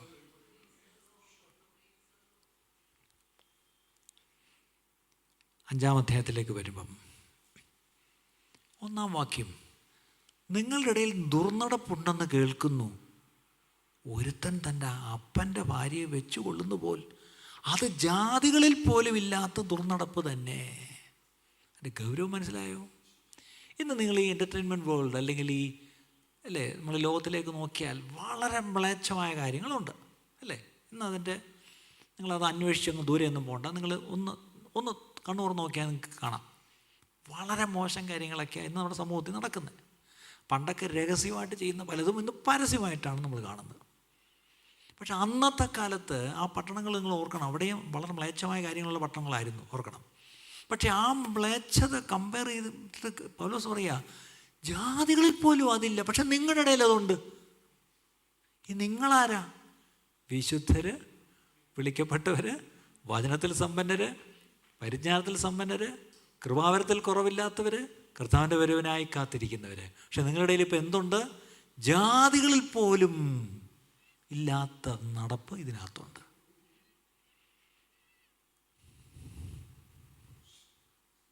ശരിയാണോ പ്രിയപ്പെട്ടവരെ? ശരിയാണോ? ജാതികളിൽ പോലും ഇല്ലാത്തത് ഇന്ന് സഭയ്ക്കകത്തുണ്ട്, നമ്മുടെ എല്ലാ സഭകളിലുണ്ട്. പക്ഷെ നമ്മൾ ഈ ഇരുമ്പലൊക്കെ വിഴുങ്ങി വെച്ച് നമ്മളിപ്പോൾ എന്ത് കഷായം കുടിച്ചുകൊണ്ടിരിക്കുന്നത്? ചുക്ക് കഷായം. കുഴപ്പമില്ല, സ്തോത്രം പറഞ്ഞ് ചുക്ക് കഷായം കുടിച്ചാൽ മതി. പക്ഷേ വിഴുങ്ങിയിരിക്കുന്നത് എന്തുവാ? ഇരുമ്പലക്ക. പഴയ പഴഞ്ചൊല്ലിനൊക്കെ അർത്ഥമുണ്ടെന്നേ. എന്നിട്ടും നിങ്ങൾ ചീർത്തിരിക്കുന്നു. ചീർത്തിരിക്കുന്നതുള്ള ഇംഗ്ലീഷിൽ യു ആർ ആരഗൻറ്റ് ആൻഡ് നോട്ട് മൂൺഡ്. അതിൻ്റെ അർത്ഥം നിങ്ങൾ ദുഃഖിച്ചിട്ടില്ല. അതിൻ്റെ അർത്ഥം ഇങ്ങനൊരു കാര്യം നിങ്ങളുടെ സഭയിൽ നടന്നെങ്കിൽ നിങ്ങൾ ആദ്യം ചെയ്തിട്ട് നിങ്ങൾ ദുഃഖിക്കണമായിരുന്നു. അയ്യോ, നമ്മുടെ ഇടയിലോ? ആണോ? സത്യമാണോ ഈ പറയുന്നത്? നമ്മുടെ ഇടയിൽ അങ്ങനെ ഉണ്ടോ? അതാരാ? അത് കണ്ടുപിടിച്ചു. എന്ത് ചെയ്യണം? അവിടെ ഒറ്റ കാര്യം പറയുന്നുള്ളൂ, നിങ്ങളുടെ ഇടയിൽ നിന്ന് ഈ ദുഷ്കർമ്മം ചെയ്തവരെ നീക്കുവാൻ തക്കവണ്ണം നിങ്ങൾ ദുഃഖിച്ചിട്ടില്ല. അപ്പം സഭ ദുഃഖിക്കേണ്ടത് എങ്ങനെയാണ്? നമ്മൾ പറയും നടപടിയെടുത്തു, എക്സ്കമ്മ്യൂണിക്കേറ്റ് ചെയ്തു, എന്തൊക്കെയാണ് പറയുന്നത്, നമ്മൾ വലിയ ടെക്നിക്കൽ വേർഡ്സൊക്കെ പറയും. പൗലോസ് ഇത്തരം നിങ്ങൾ അതല്ല ഞാൻ പറയുന്നത്, നിങ്ങൾ ആദ്യം ദുഃഖിക്കണം. എങ്ങനെ ദുഃഖിക്കണം? ഈ തെറ്റ് ചെയ്തവനെ ഒഴിവാക്കിയിട്ട് ദുഃഖിക്കണം. കർത്താവ് ഇങ്ങനെ സംഭവിച്ചു പോയല്ലോ, നമ്മൾ ദുഃഖിക്കുന്നുണ്ടോ? എന്തൊക്കെയാണ് നമ്മുടെയൊക്കെ സഭയിൽ നടക്കുന്നത്?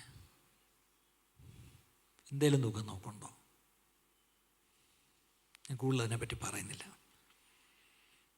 5-ാം അധ്യായത്തിൻ്റെ 3 വാക്യം, ഞാനോ ശരീരം കൊണ്ട് ദൂരസ്ഥനെങ്കിലും ആത്മാവ് കൊണ്ട് കൂടെയുള്ളവനായി നിങ്ങളുടെ മധ്യേ ഇരിക്കുന്നവനായി തന്നെ ഈ ദുഷ്കർമ്മം ചെയ്തതിനെക്കുറിച്ച്. അതിൻ്റെ അർത്ഥം എവിടോ ഇരുന്ന് പൗലോസ് ഇതറിഞ്ഞു.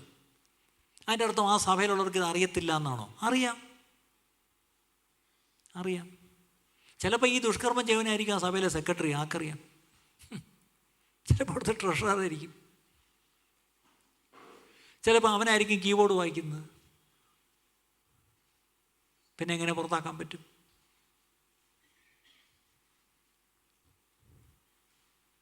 നിങ്ങളും എൻ്റെ ആത്മാവും നമ്മുടെ കർത്താവായ യേശു ക്രിസ്തുവിൻ്റെ ശക്തിയോട് ഒന്നിച്ചു കൂടിയിട്ട് നമ്മുടെ കർത്താവായ യേശുവിൻ്റെ നാമത്തിൽ അവനെ ആത്മാവ് കർത്താവായ യേശുവിൻ്റെ നാളിൽ രക്ഷിക്കപ്പെടേണ്ടതിന് ജഡസംഹാരത്തിനായി സാത്താനെ ഏൽപ്പിക്കണമെന്ന് ഞാൻ വിധിച്ചിരിക്കുന്നു. പൗലോസ് അധികാരം എടുക്കുന്നുണ്ടോ? ഞാനവിടെ ഇല്ല, ശരീരം കൊണ്ട് ഞാനവിടെ ഇല്ല, പക്ഷെ ഞാൻ അറിഞ്ഞു. പക്ഷെ ആത്മാവിൽ ഞാനൊരു വിധി പ്രസ്താവിക്കുക, നിങ്ങൾ ആ ചെയ്തവനെ ടോളറേറ്റ് ചെയ്ത് ദുഃഖിക്കാതിരിക്കുന്നു. പക്ഷെ ഞാൻ പറയുന്നു അവനെ സാത്താനെ ഏൽപ്പിക്കണം. എന്തിനാ? നശിച്ചു പോകാനല്ല, അവൻ്റെ ആത്മാവ് നശിക്കരുത്. ഒരു സമയത്തേക്ക് സാത്താൻ്റെ കയ്യിലോട്ട് കൂട്, സാത്താൻ ശരിയാക്കി തരും. എന്താ? ഒരു ജഡസംഹാരം നടത്തി അവൻ തിരിച്ചു വരും. ഇതാണ് പൗലോസിൻ്റെ മനസ്സ്. നമ്മളൊക്കെ ആണെങ്കിൽ എപ്പം പടിയടച്ച് പിണ്ടം വെച്ചെന്ന് ചോദിച്ചാൽ മതി. നമ്മൾ ചിലരെയൊക്കെ പുറത്താക്കാൻ അങ്ങ് ഭയങ്കര ഇൻട്രസ്റ്റാണ്. പക്ഷെ പൗലോസ് ആരെങ്കിലും പുറത്താക്കിയിട്ടുണ്ടെങ്കിൽ എന്താണ് ആത്യന്തിക ലക്ഷ്യം? റിഡംഷൻ. അവൻ നഷ്ടപ്പെട്ടു പോകരുത്. അയ്യോ മതി, ഇനി ഒത്തിരി ആയ അവൻ നഷ്ടപ്പെട്ടു പോകും, അവനെ ചെന്നേക്കാം, താങ്ങി ഇങ്ങ് പിടിക്കാം. അതാണ് പൗലോസിൻ്റെ മനസ്സ്. The theme of the Bible is redemption. അതൊന്ന് ഓർത്തോണം. ഉൽപ്പത്തി മുതൽ വെളിപ്പാട് വരെ 66 പുസ്തകത്തിലും ഒരു ചരടിൽ കോർത്ത പുഷ്പങ്ങൾ പോലെ കിടക്കുന്ന ഒരു മാലയാണ്. എന്താണ്?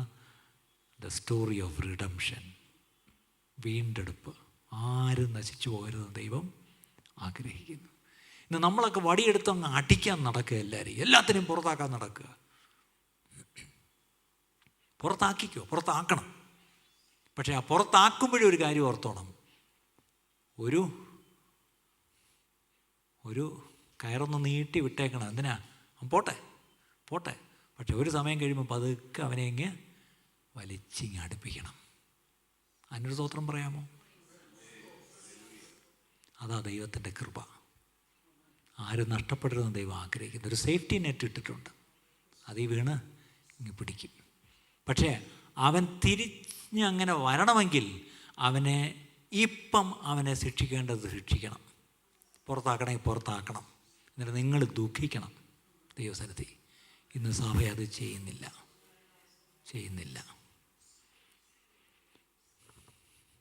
ഇനി ഈ ദുർനടപ്പുകാരൻ്റെ കാര്യം പറഞ്ഞപ്പോൾ 9-ാം വാക്യം, ഈ ദുർനടപ്പുകാരോട് സംസർഗമരുതെന്ന് ഞാൻ എൻ്റെ ലേഖനത്തിൽ നിങ്ങൾക്ക് എഴുതിയിട്ടുണ്ട്. അത് ഈ ലോകത്തിലെ ദുർനടപ്പുകാരോടോ അത്യാഗ്രഹികളോടോ പിടിച്ചുപറിക്കാരോടോ ഒന്നുമല്ല. അങ്ങനെയാണ് നമ്മൾ ലോകം വിട്ട് പോണ്ടി വരും. സഹോദരൻ എന്ന് വേർപെട്ട ഒരുത്തൻ, അതാ അങ്ങനെയുള്ളവൻ ഒരുത്തൻ സഭയ്ക്കകത്തുണ്ടെങ്കിൽ അവനുമായിട്ട് സംസർഗം പാടില്ല. അവന് കൈ പോലും കൊടുക്കരുതെന്നാണ് പറയുന്നത്. നമ്മൾ അങ്ങനെയുള്ള സഹോദരന്മാരെ കെട്ടിപ്പിടിച്ച് നമ്മൾ കൂടെ വച്ചിരിക്കുക. ആർക്ക് കൈ കൊടുക്കണം, ആർക്ക് കൈ കൊടുക്കാൻ പാടില്ല എന്ന് ബൈബിൾ പറഞ്ഞിട്ടുണ്ട് പ്രിയപ്പെട്ടവരെ. വീണ്ടും ആ 13-ാം വാക്യത്തിൽ എന്താ പറഞ്ഞ? ആ ദുഷ്ടനെ നിങ്ങളുടെ ഇടയിൽ നിന്ന് നീക്കിക്കളവേൻ. ആ ബ്രദറിനെ എന്നല്ല, നമുക്കിത് പറയാൻ അങ്ങോട്ട് തൻ്റെ ഇടം വല്ലതും ഉണ്ടോ? ഇതൊക്കെയാ ദൈവസഭ, പ്രിയപ്പെട്ടവരെ. ഒരു കാലത്ത് പെന്തക്കോസ്ത് സഭയ്ക്ക് ഇങ്ങനെ ആയിരുന്നു. മോഹം നോക്കാൻ നടപടി എടുക്കുമായിരുന്നു. പക്ഷെ നടപടി എടുത്താലും ആ ഇടയൻ്റെ അല്ലെങ്കിൽ ആ ദൈവദാസൻ്റെ ഹൃദയം അവൻ്റെ പുറകെ പോവും. അവനെ ഒരു കണ്ണ് കൊണ്ട് അവനെ വീക്ഷിച്ചുകൊണ്ടേയിരിക്കും.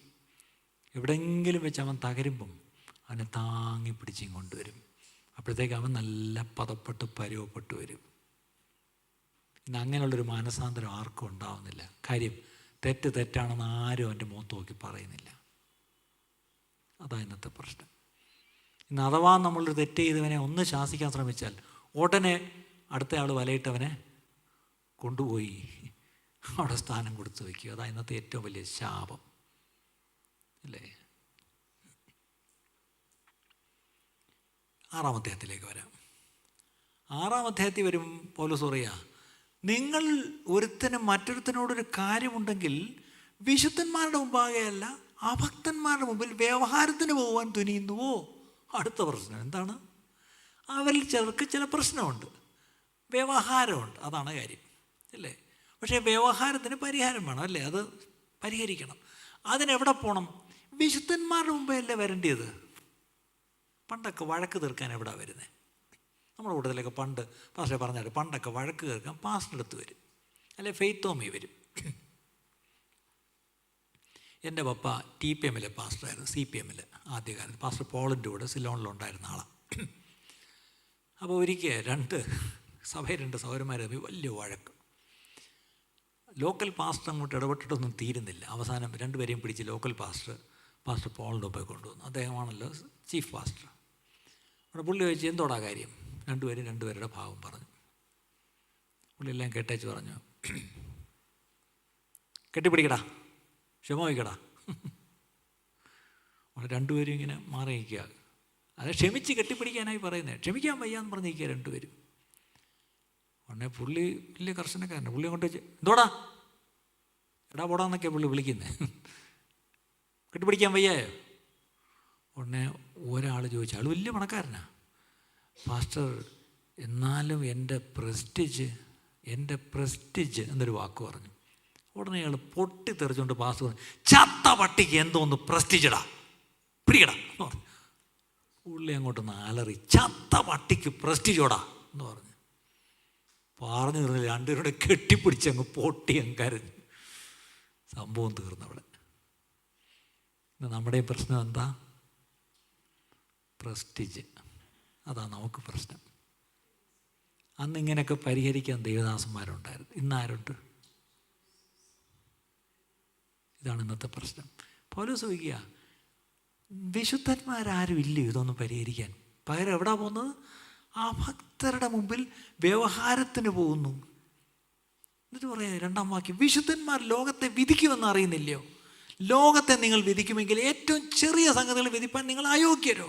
ദൂതന്മാരെ പോലെ നിങ്ങൾ വിധിക്കത്തില്ലയോ? ഇന്ന് ചർച്ചിലെ വിഷയം നമ്മൾ എവിടെ കൊണ്ടുവന്ന്? മുനിസിപ്പൽ കോടതി, മജിസ്ട്രേറ്റ് കോടതി, ഹൈക്കോടതി, വേണ്ടി വന്ന സുപ്രീം കോടതി, പിന്നെന്തൊക്കെയാ? എൻക്വയറി കമ്മീഷൻ, ഓംബുഡ്സ്മാൻ, വിവരാവകാശ കമ്മീഷൻ, എന്തൊക്കെ സർക്കാർ ഏജൻസീസ് ഉണ്ടോ അവിടെ എല്ലാം പോയി നമ്മൾ പേപ്പർ കൊടുത്തിട്ടുണ്ട്. ഇതല്ലേ സത്യം? ഓൺലൈനായിട്ട് എനിക്ക് പറയാൻ ബുദ്ധിമുട്ടുണ്ട്. ഞാനിപ്പോൾ തിരുവനന്തപുരത്ത് കാണുന്ന ചില കാര്യങ്ങൾ പറയുന്നില്ല. വേദന. ചർച്ചിൻ്റെ വെളിയിൽ ആഴ്ചകളായിട്ടൊരു വണ്ടി പോലീസ് എല്ലാ ഞായറാഴ്ചയും കിടക്കുന്നു.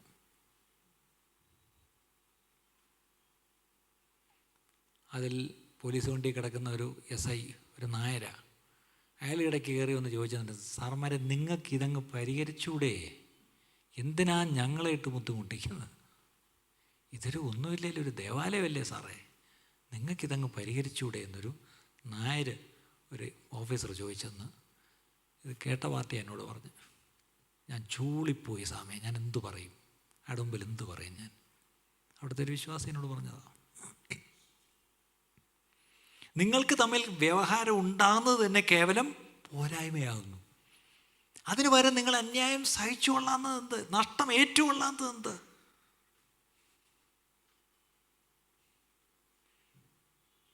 വിടുക ഞാൻ. അന്യോന്യമുള്ള വ്യവഹാരം, അതും കോടതിയിൽ പോകുന്ന വ്യവഹാരം, ഇതും ആ സഭയിലുണ്ടായിരുന്നു. 6-ാം അധ്യായത്തിലേക്ക് വരുമ്പം 13-ാം വാക്യം തൊട്ട് വായിക്കുമ്പം, ഭോജ്യങ്ങൾ വയറിനും വയറ് ഭോജ്യങ്ങൾക്കുള്ളത്, എന്നാൽ ദൈവം രണ്ടിനെയും ഇല്ലാതെയാക്കും. ശരീരം ദുർനടപ്പിനല്ല, കർത്താവിനത്രേ, കർത്താവ് ശരീരത്തിനും. ഇത്രയേ ഉള്ളൂ പറയുന്നത്. നിങ്ങളുടെ ശരീരം കൊണ്ട് ചെയ്യുന്ന ദുർനടപ്പ് പാടില്ല. ശരീരം കർത്താവിനുള്ളതാണ്. കൂടുതൽ ഞാൻ വിവരിക്കുന്നില്ല. അവിടെ ഇത്രയേ ഉള്ളൂ. നിങ്ങൾ നിങ്ങളുടെ ശരീരം കൊണ്ട് ദൈവത്തെ മഹത്വപ്പെടുത്തണം. അത് പറഞ്ഞിട്ടങ്ങ് നിർത്തുക. അതിൻ്റെ അർത്ഥം എന്താ? പറയാൻ പറ്റാത്ത ചില പാവങ്ങളും അവിടെ ഉണ്ടായിരുന്നു. ശരി, 7-ാം അധ്യായത്തിലേക്ക് വരാം. 1-ാം വാക്യം തൊട്ട് 24-ാം വാക്യം വരെ വായിച്ചു പോയാൽ അറിയാം, ആ സഭയിൽ ഒരു വളരെ കോമൺ ആയിട്ട് വേറൊരു പ്രശ്നം ഉണ്ടായിരുന്നു. എന്താണെന്നറിയാം? ഡിവോഴ്സ്.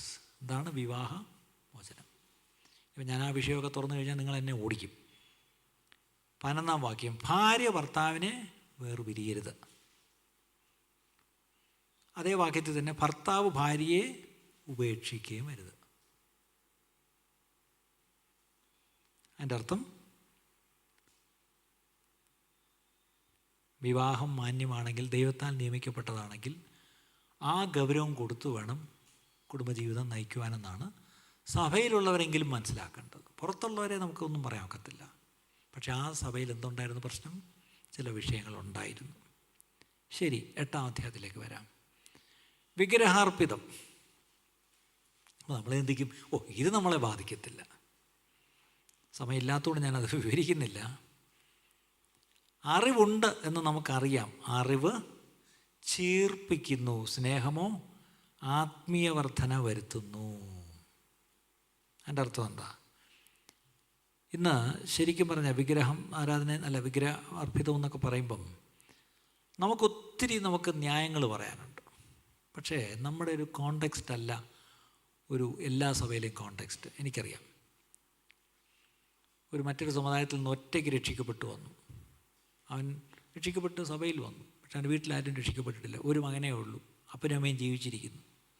എന്നോട് ചില മക്കൾ പറഞ്ഞിട്ടുണ്ട്, പക്ഷേ കൊള്ളി വയ്ക്കാൻ ഞാൻ മാത്രമേ ഉള്ളൂ, ഞാൻ എന്ത് ചെയ്യണം? വളരെ ജെന്യുവിനായിട്ടുള്ള ചോദ്യങ്ങൾ ചോദിക്കുന്ന ഒത്തിരി പേരെ എനിക്കറിയാം. നമുക്കൊന്നും അത് വലുതായിട്ട് ബാധിക്കുന്നില്ല. അതാ പ്രശ്നം. നമ്മുടെ ഇടയിലൊന്നും ആ പ്രശ്നമുള്ളവരില്ല. കാര്യം നമ്മളങ്ങനെയുള്ളവരുടെ പോയി സുവിശേഷം പറയുന്നില്ല. അവിടെ കുഴപ്പമില്ല, നമ്മൾ സേഫാണ് അല്ലേ. വളരെ വളരെ ഉള്ള പ്രശ്നങ്ങൾ നമ്മുടെ മുമ്പിൽ വരും. പക്ഷെ അവിടെയെല്ലാം വളരെ ക്ലിയറായിട്ടുള്ള ഇൻസ്ട്രക്ഷൻസ് അവിടെ പറഞ്ഞിട്ടുണ്ട്.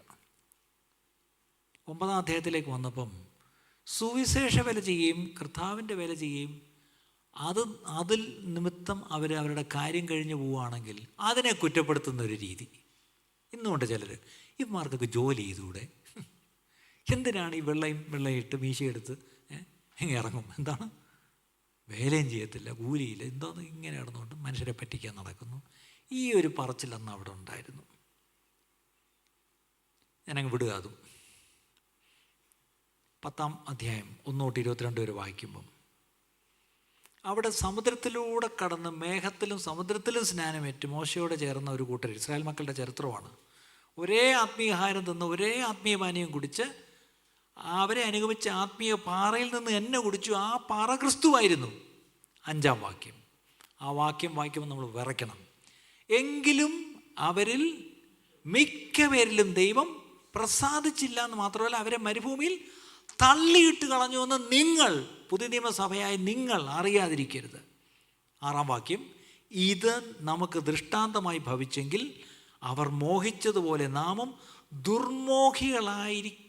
ആകാതിരിക്കേണ്ടതിന് തന്നെ. എന്തായിരുന്നു ഇസ്രായേൽ ജനത്തിൻ്റെ പാപം? ജനം തിന്നാനും കുടിപ്പാനും ഇരുന്ന് കളിപ്പാൻ എഴുന്നേറ്റു. 10-ാം അധ്യായം താഴോട്ട് വായിക്കുമ്പം അവിടെ എന്ത് ചെയ്തു? അവർ പരസംഗം ചെയ്തു. 8-ാം വാക്യം. 9-ാം വാക്യത്തിൽ ചിലർ പരീക്ഷിച്ചു. 10-ാം വാക്യത്തിൽ അവർ പിറുപിറുത്തു. ഇങ്ങനെ ചെയ്തവരെല്ലാം ദൈവം എന്ത് ചെയ്തെന്ന് എഴുതിയിരിക്കുന്നേ? തള്ളിയിട്ട് കളഞ്ഞു. അവരെ വാഗ്ദത്ത ദേശത്ത് കൊണ്ടുപോയില്ല.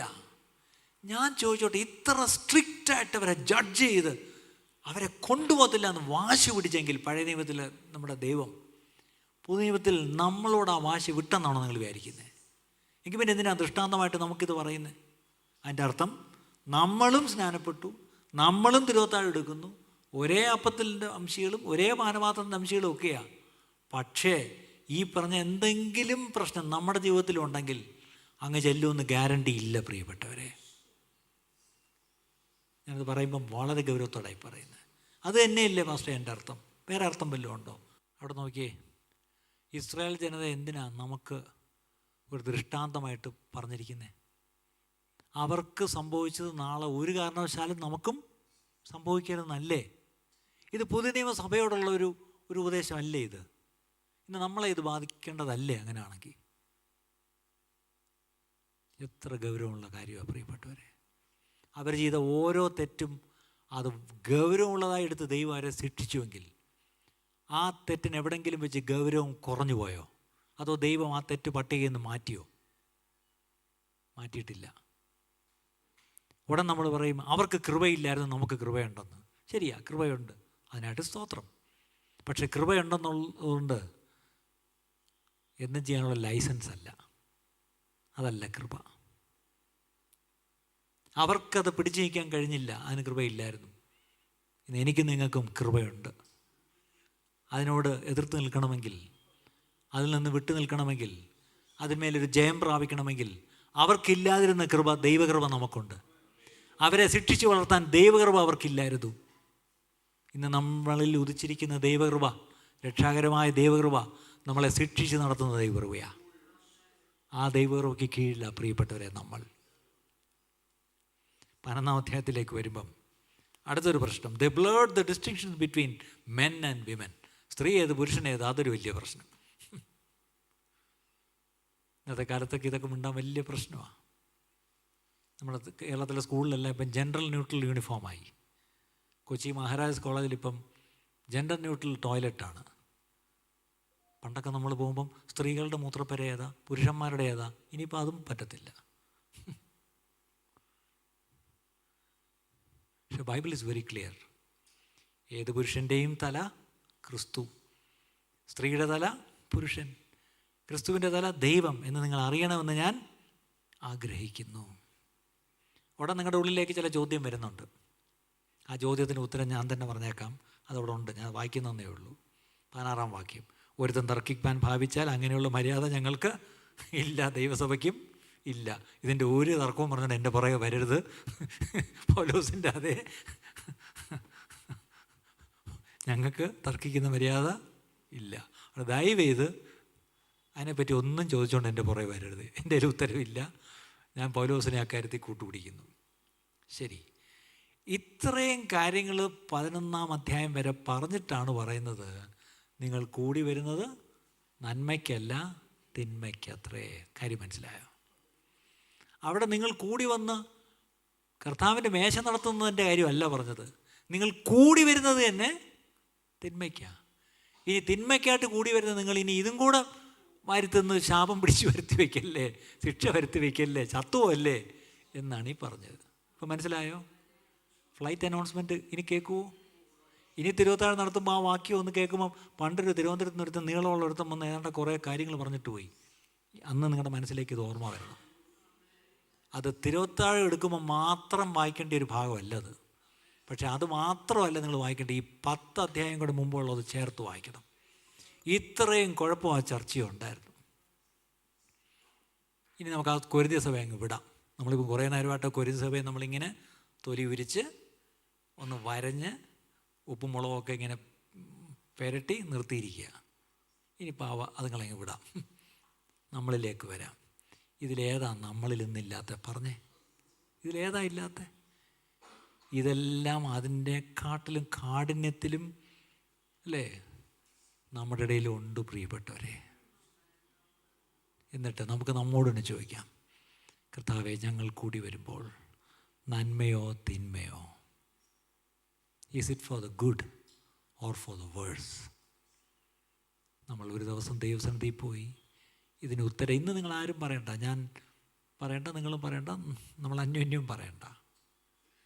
നമ്മൾ ദൈവസന്നിധിയിൽ ഉത്തരം പറയേണ്ട ഒരു ദിവസമുണ്ട്. അതിലേറ്റവും ഞങ്ങളെ ഭയപ്പെടുന്ന കാര്യം എന്താണെന്നറിയാം? ഞങ്ങൾ ഈ ഇടയന്മാർക്കൊരു പ്രശ്നമുണ്ട്. ഞങ്ങളോട് കണക്ക് ചോദിക്കും. നിങ്ങളോടത് ചോദിക്കുന്നില്ല. നിങ്ങൾ ചെയ്ത തെറ്റിന് ചോദിക്കും, പക്ഷെ ഞങ്ങളോട് മാത്രം ഒരു കണക്ക് ചോദിക്കും. എന്താണെന്നറിയാം? നിങ്ങളുടെ കണക്ക് ചോദിക്കും. അതാ പ്രശ്നം. ഈ പ്രസംഗിക്കുന്ന ഞങ്ങൾക്ക് ശിക്ഷ കൂടുതലാണ്, അതല്ലേ പ്രശ്നം. ഇതൊക്കെ കൊണ്ടാണ് പലരും ദൈവനെ സംസാരിക്കാത്തത്. അത്ര ശിക്ഷ കുറഞ്ഞിരിക്കട്ടെ എന്ന് വിചാരിച്ചിട്ടായിരിക്കും. പക്ഷേ ഇന്ന് ദൈവവചനം പറയുമ്പം ഞങ്ങൾക്ക് ശിക്ഷ കൂടുതലാണ്. ഇടയന്മാർ ഞങ്ങൾക്ക് ഉത്തരവാദിത്വം കൂടുതലാണ്. കാര്യം ഇതെല്ലാം നിങ്ങളെ പഠിപ്പിച്ചില്ലെങ്കിൽ ഞങ്ങൾ കണക്ക് കൊടുക്കേണ്ടി വരും. എന്തുകൊണ്ട് കാവൽക്കാരാ നീ എന്തുകൊണ്ട് മുന്നറിയിപ്പ് കൊടുത്തില്ല? എന്തുകൊണ്ട് നീ അത് പറഞ്ഞു കൊടുത്തില്ല എന്ന് ചോദിക്കും. അതുകൊണ്ടാണ് പൗലോസ്, അല്ലെങ്കിൽ അതിനുമ്പ് രക്തസാക്ഷിയായൊരു മനുഷ്യൻ, നീ എൻ്റെ കൈ നിങ്ങളുടെ രക്തമില്ല ഓർത്തോണം എന്ന് പറയുന്ന പോലെ ഇവിടെ പ്രസംഗിക്കുന്നവർ പലരും ഉണ്ടല്ലോ. നിങ്ങളൊക്കെ പ്രസംഗിക്കുമ്പോൾ ഒരു കാര്യം ഓർത്തോണം. പ്രസംഗിച്ച് കഴിയുമ്പോൾ എൻ്റെ കൈ ശുദ്ധമാണ്, നിങ്ങളുടെ രക്തം എൻ്റെ കയ്യിലില്ല എന്ന് പറയാൻ കഴിയണം. പക്ഷെ അത് ആർക്കേ പറയാൻ കഴിയൂ? കണ്ണടയ്ക്കാമോ? കണ്ണടയ്ക്കാമോ? കണ്ണടയ്ക്കാമോ? കഴിഞ്ഞ ഒരു മണിക്കൂറിൽ ചെല്ലുവാൻ സമയം നമ്മൾ മറ്റൊന്നും നമ്മളിവിടെ കേട്ടില്ല. ദൈവവചനം മാത്രമേ നമ്മൾ കേട്ടുള്ളൂ.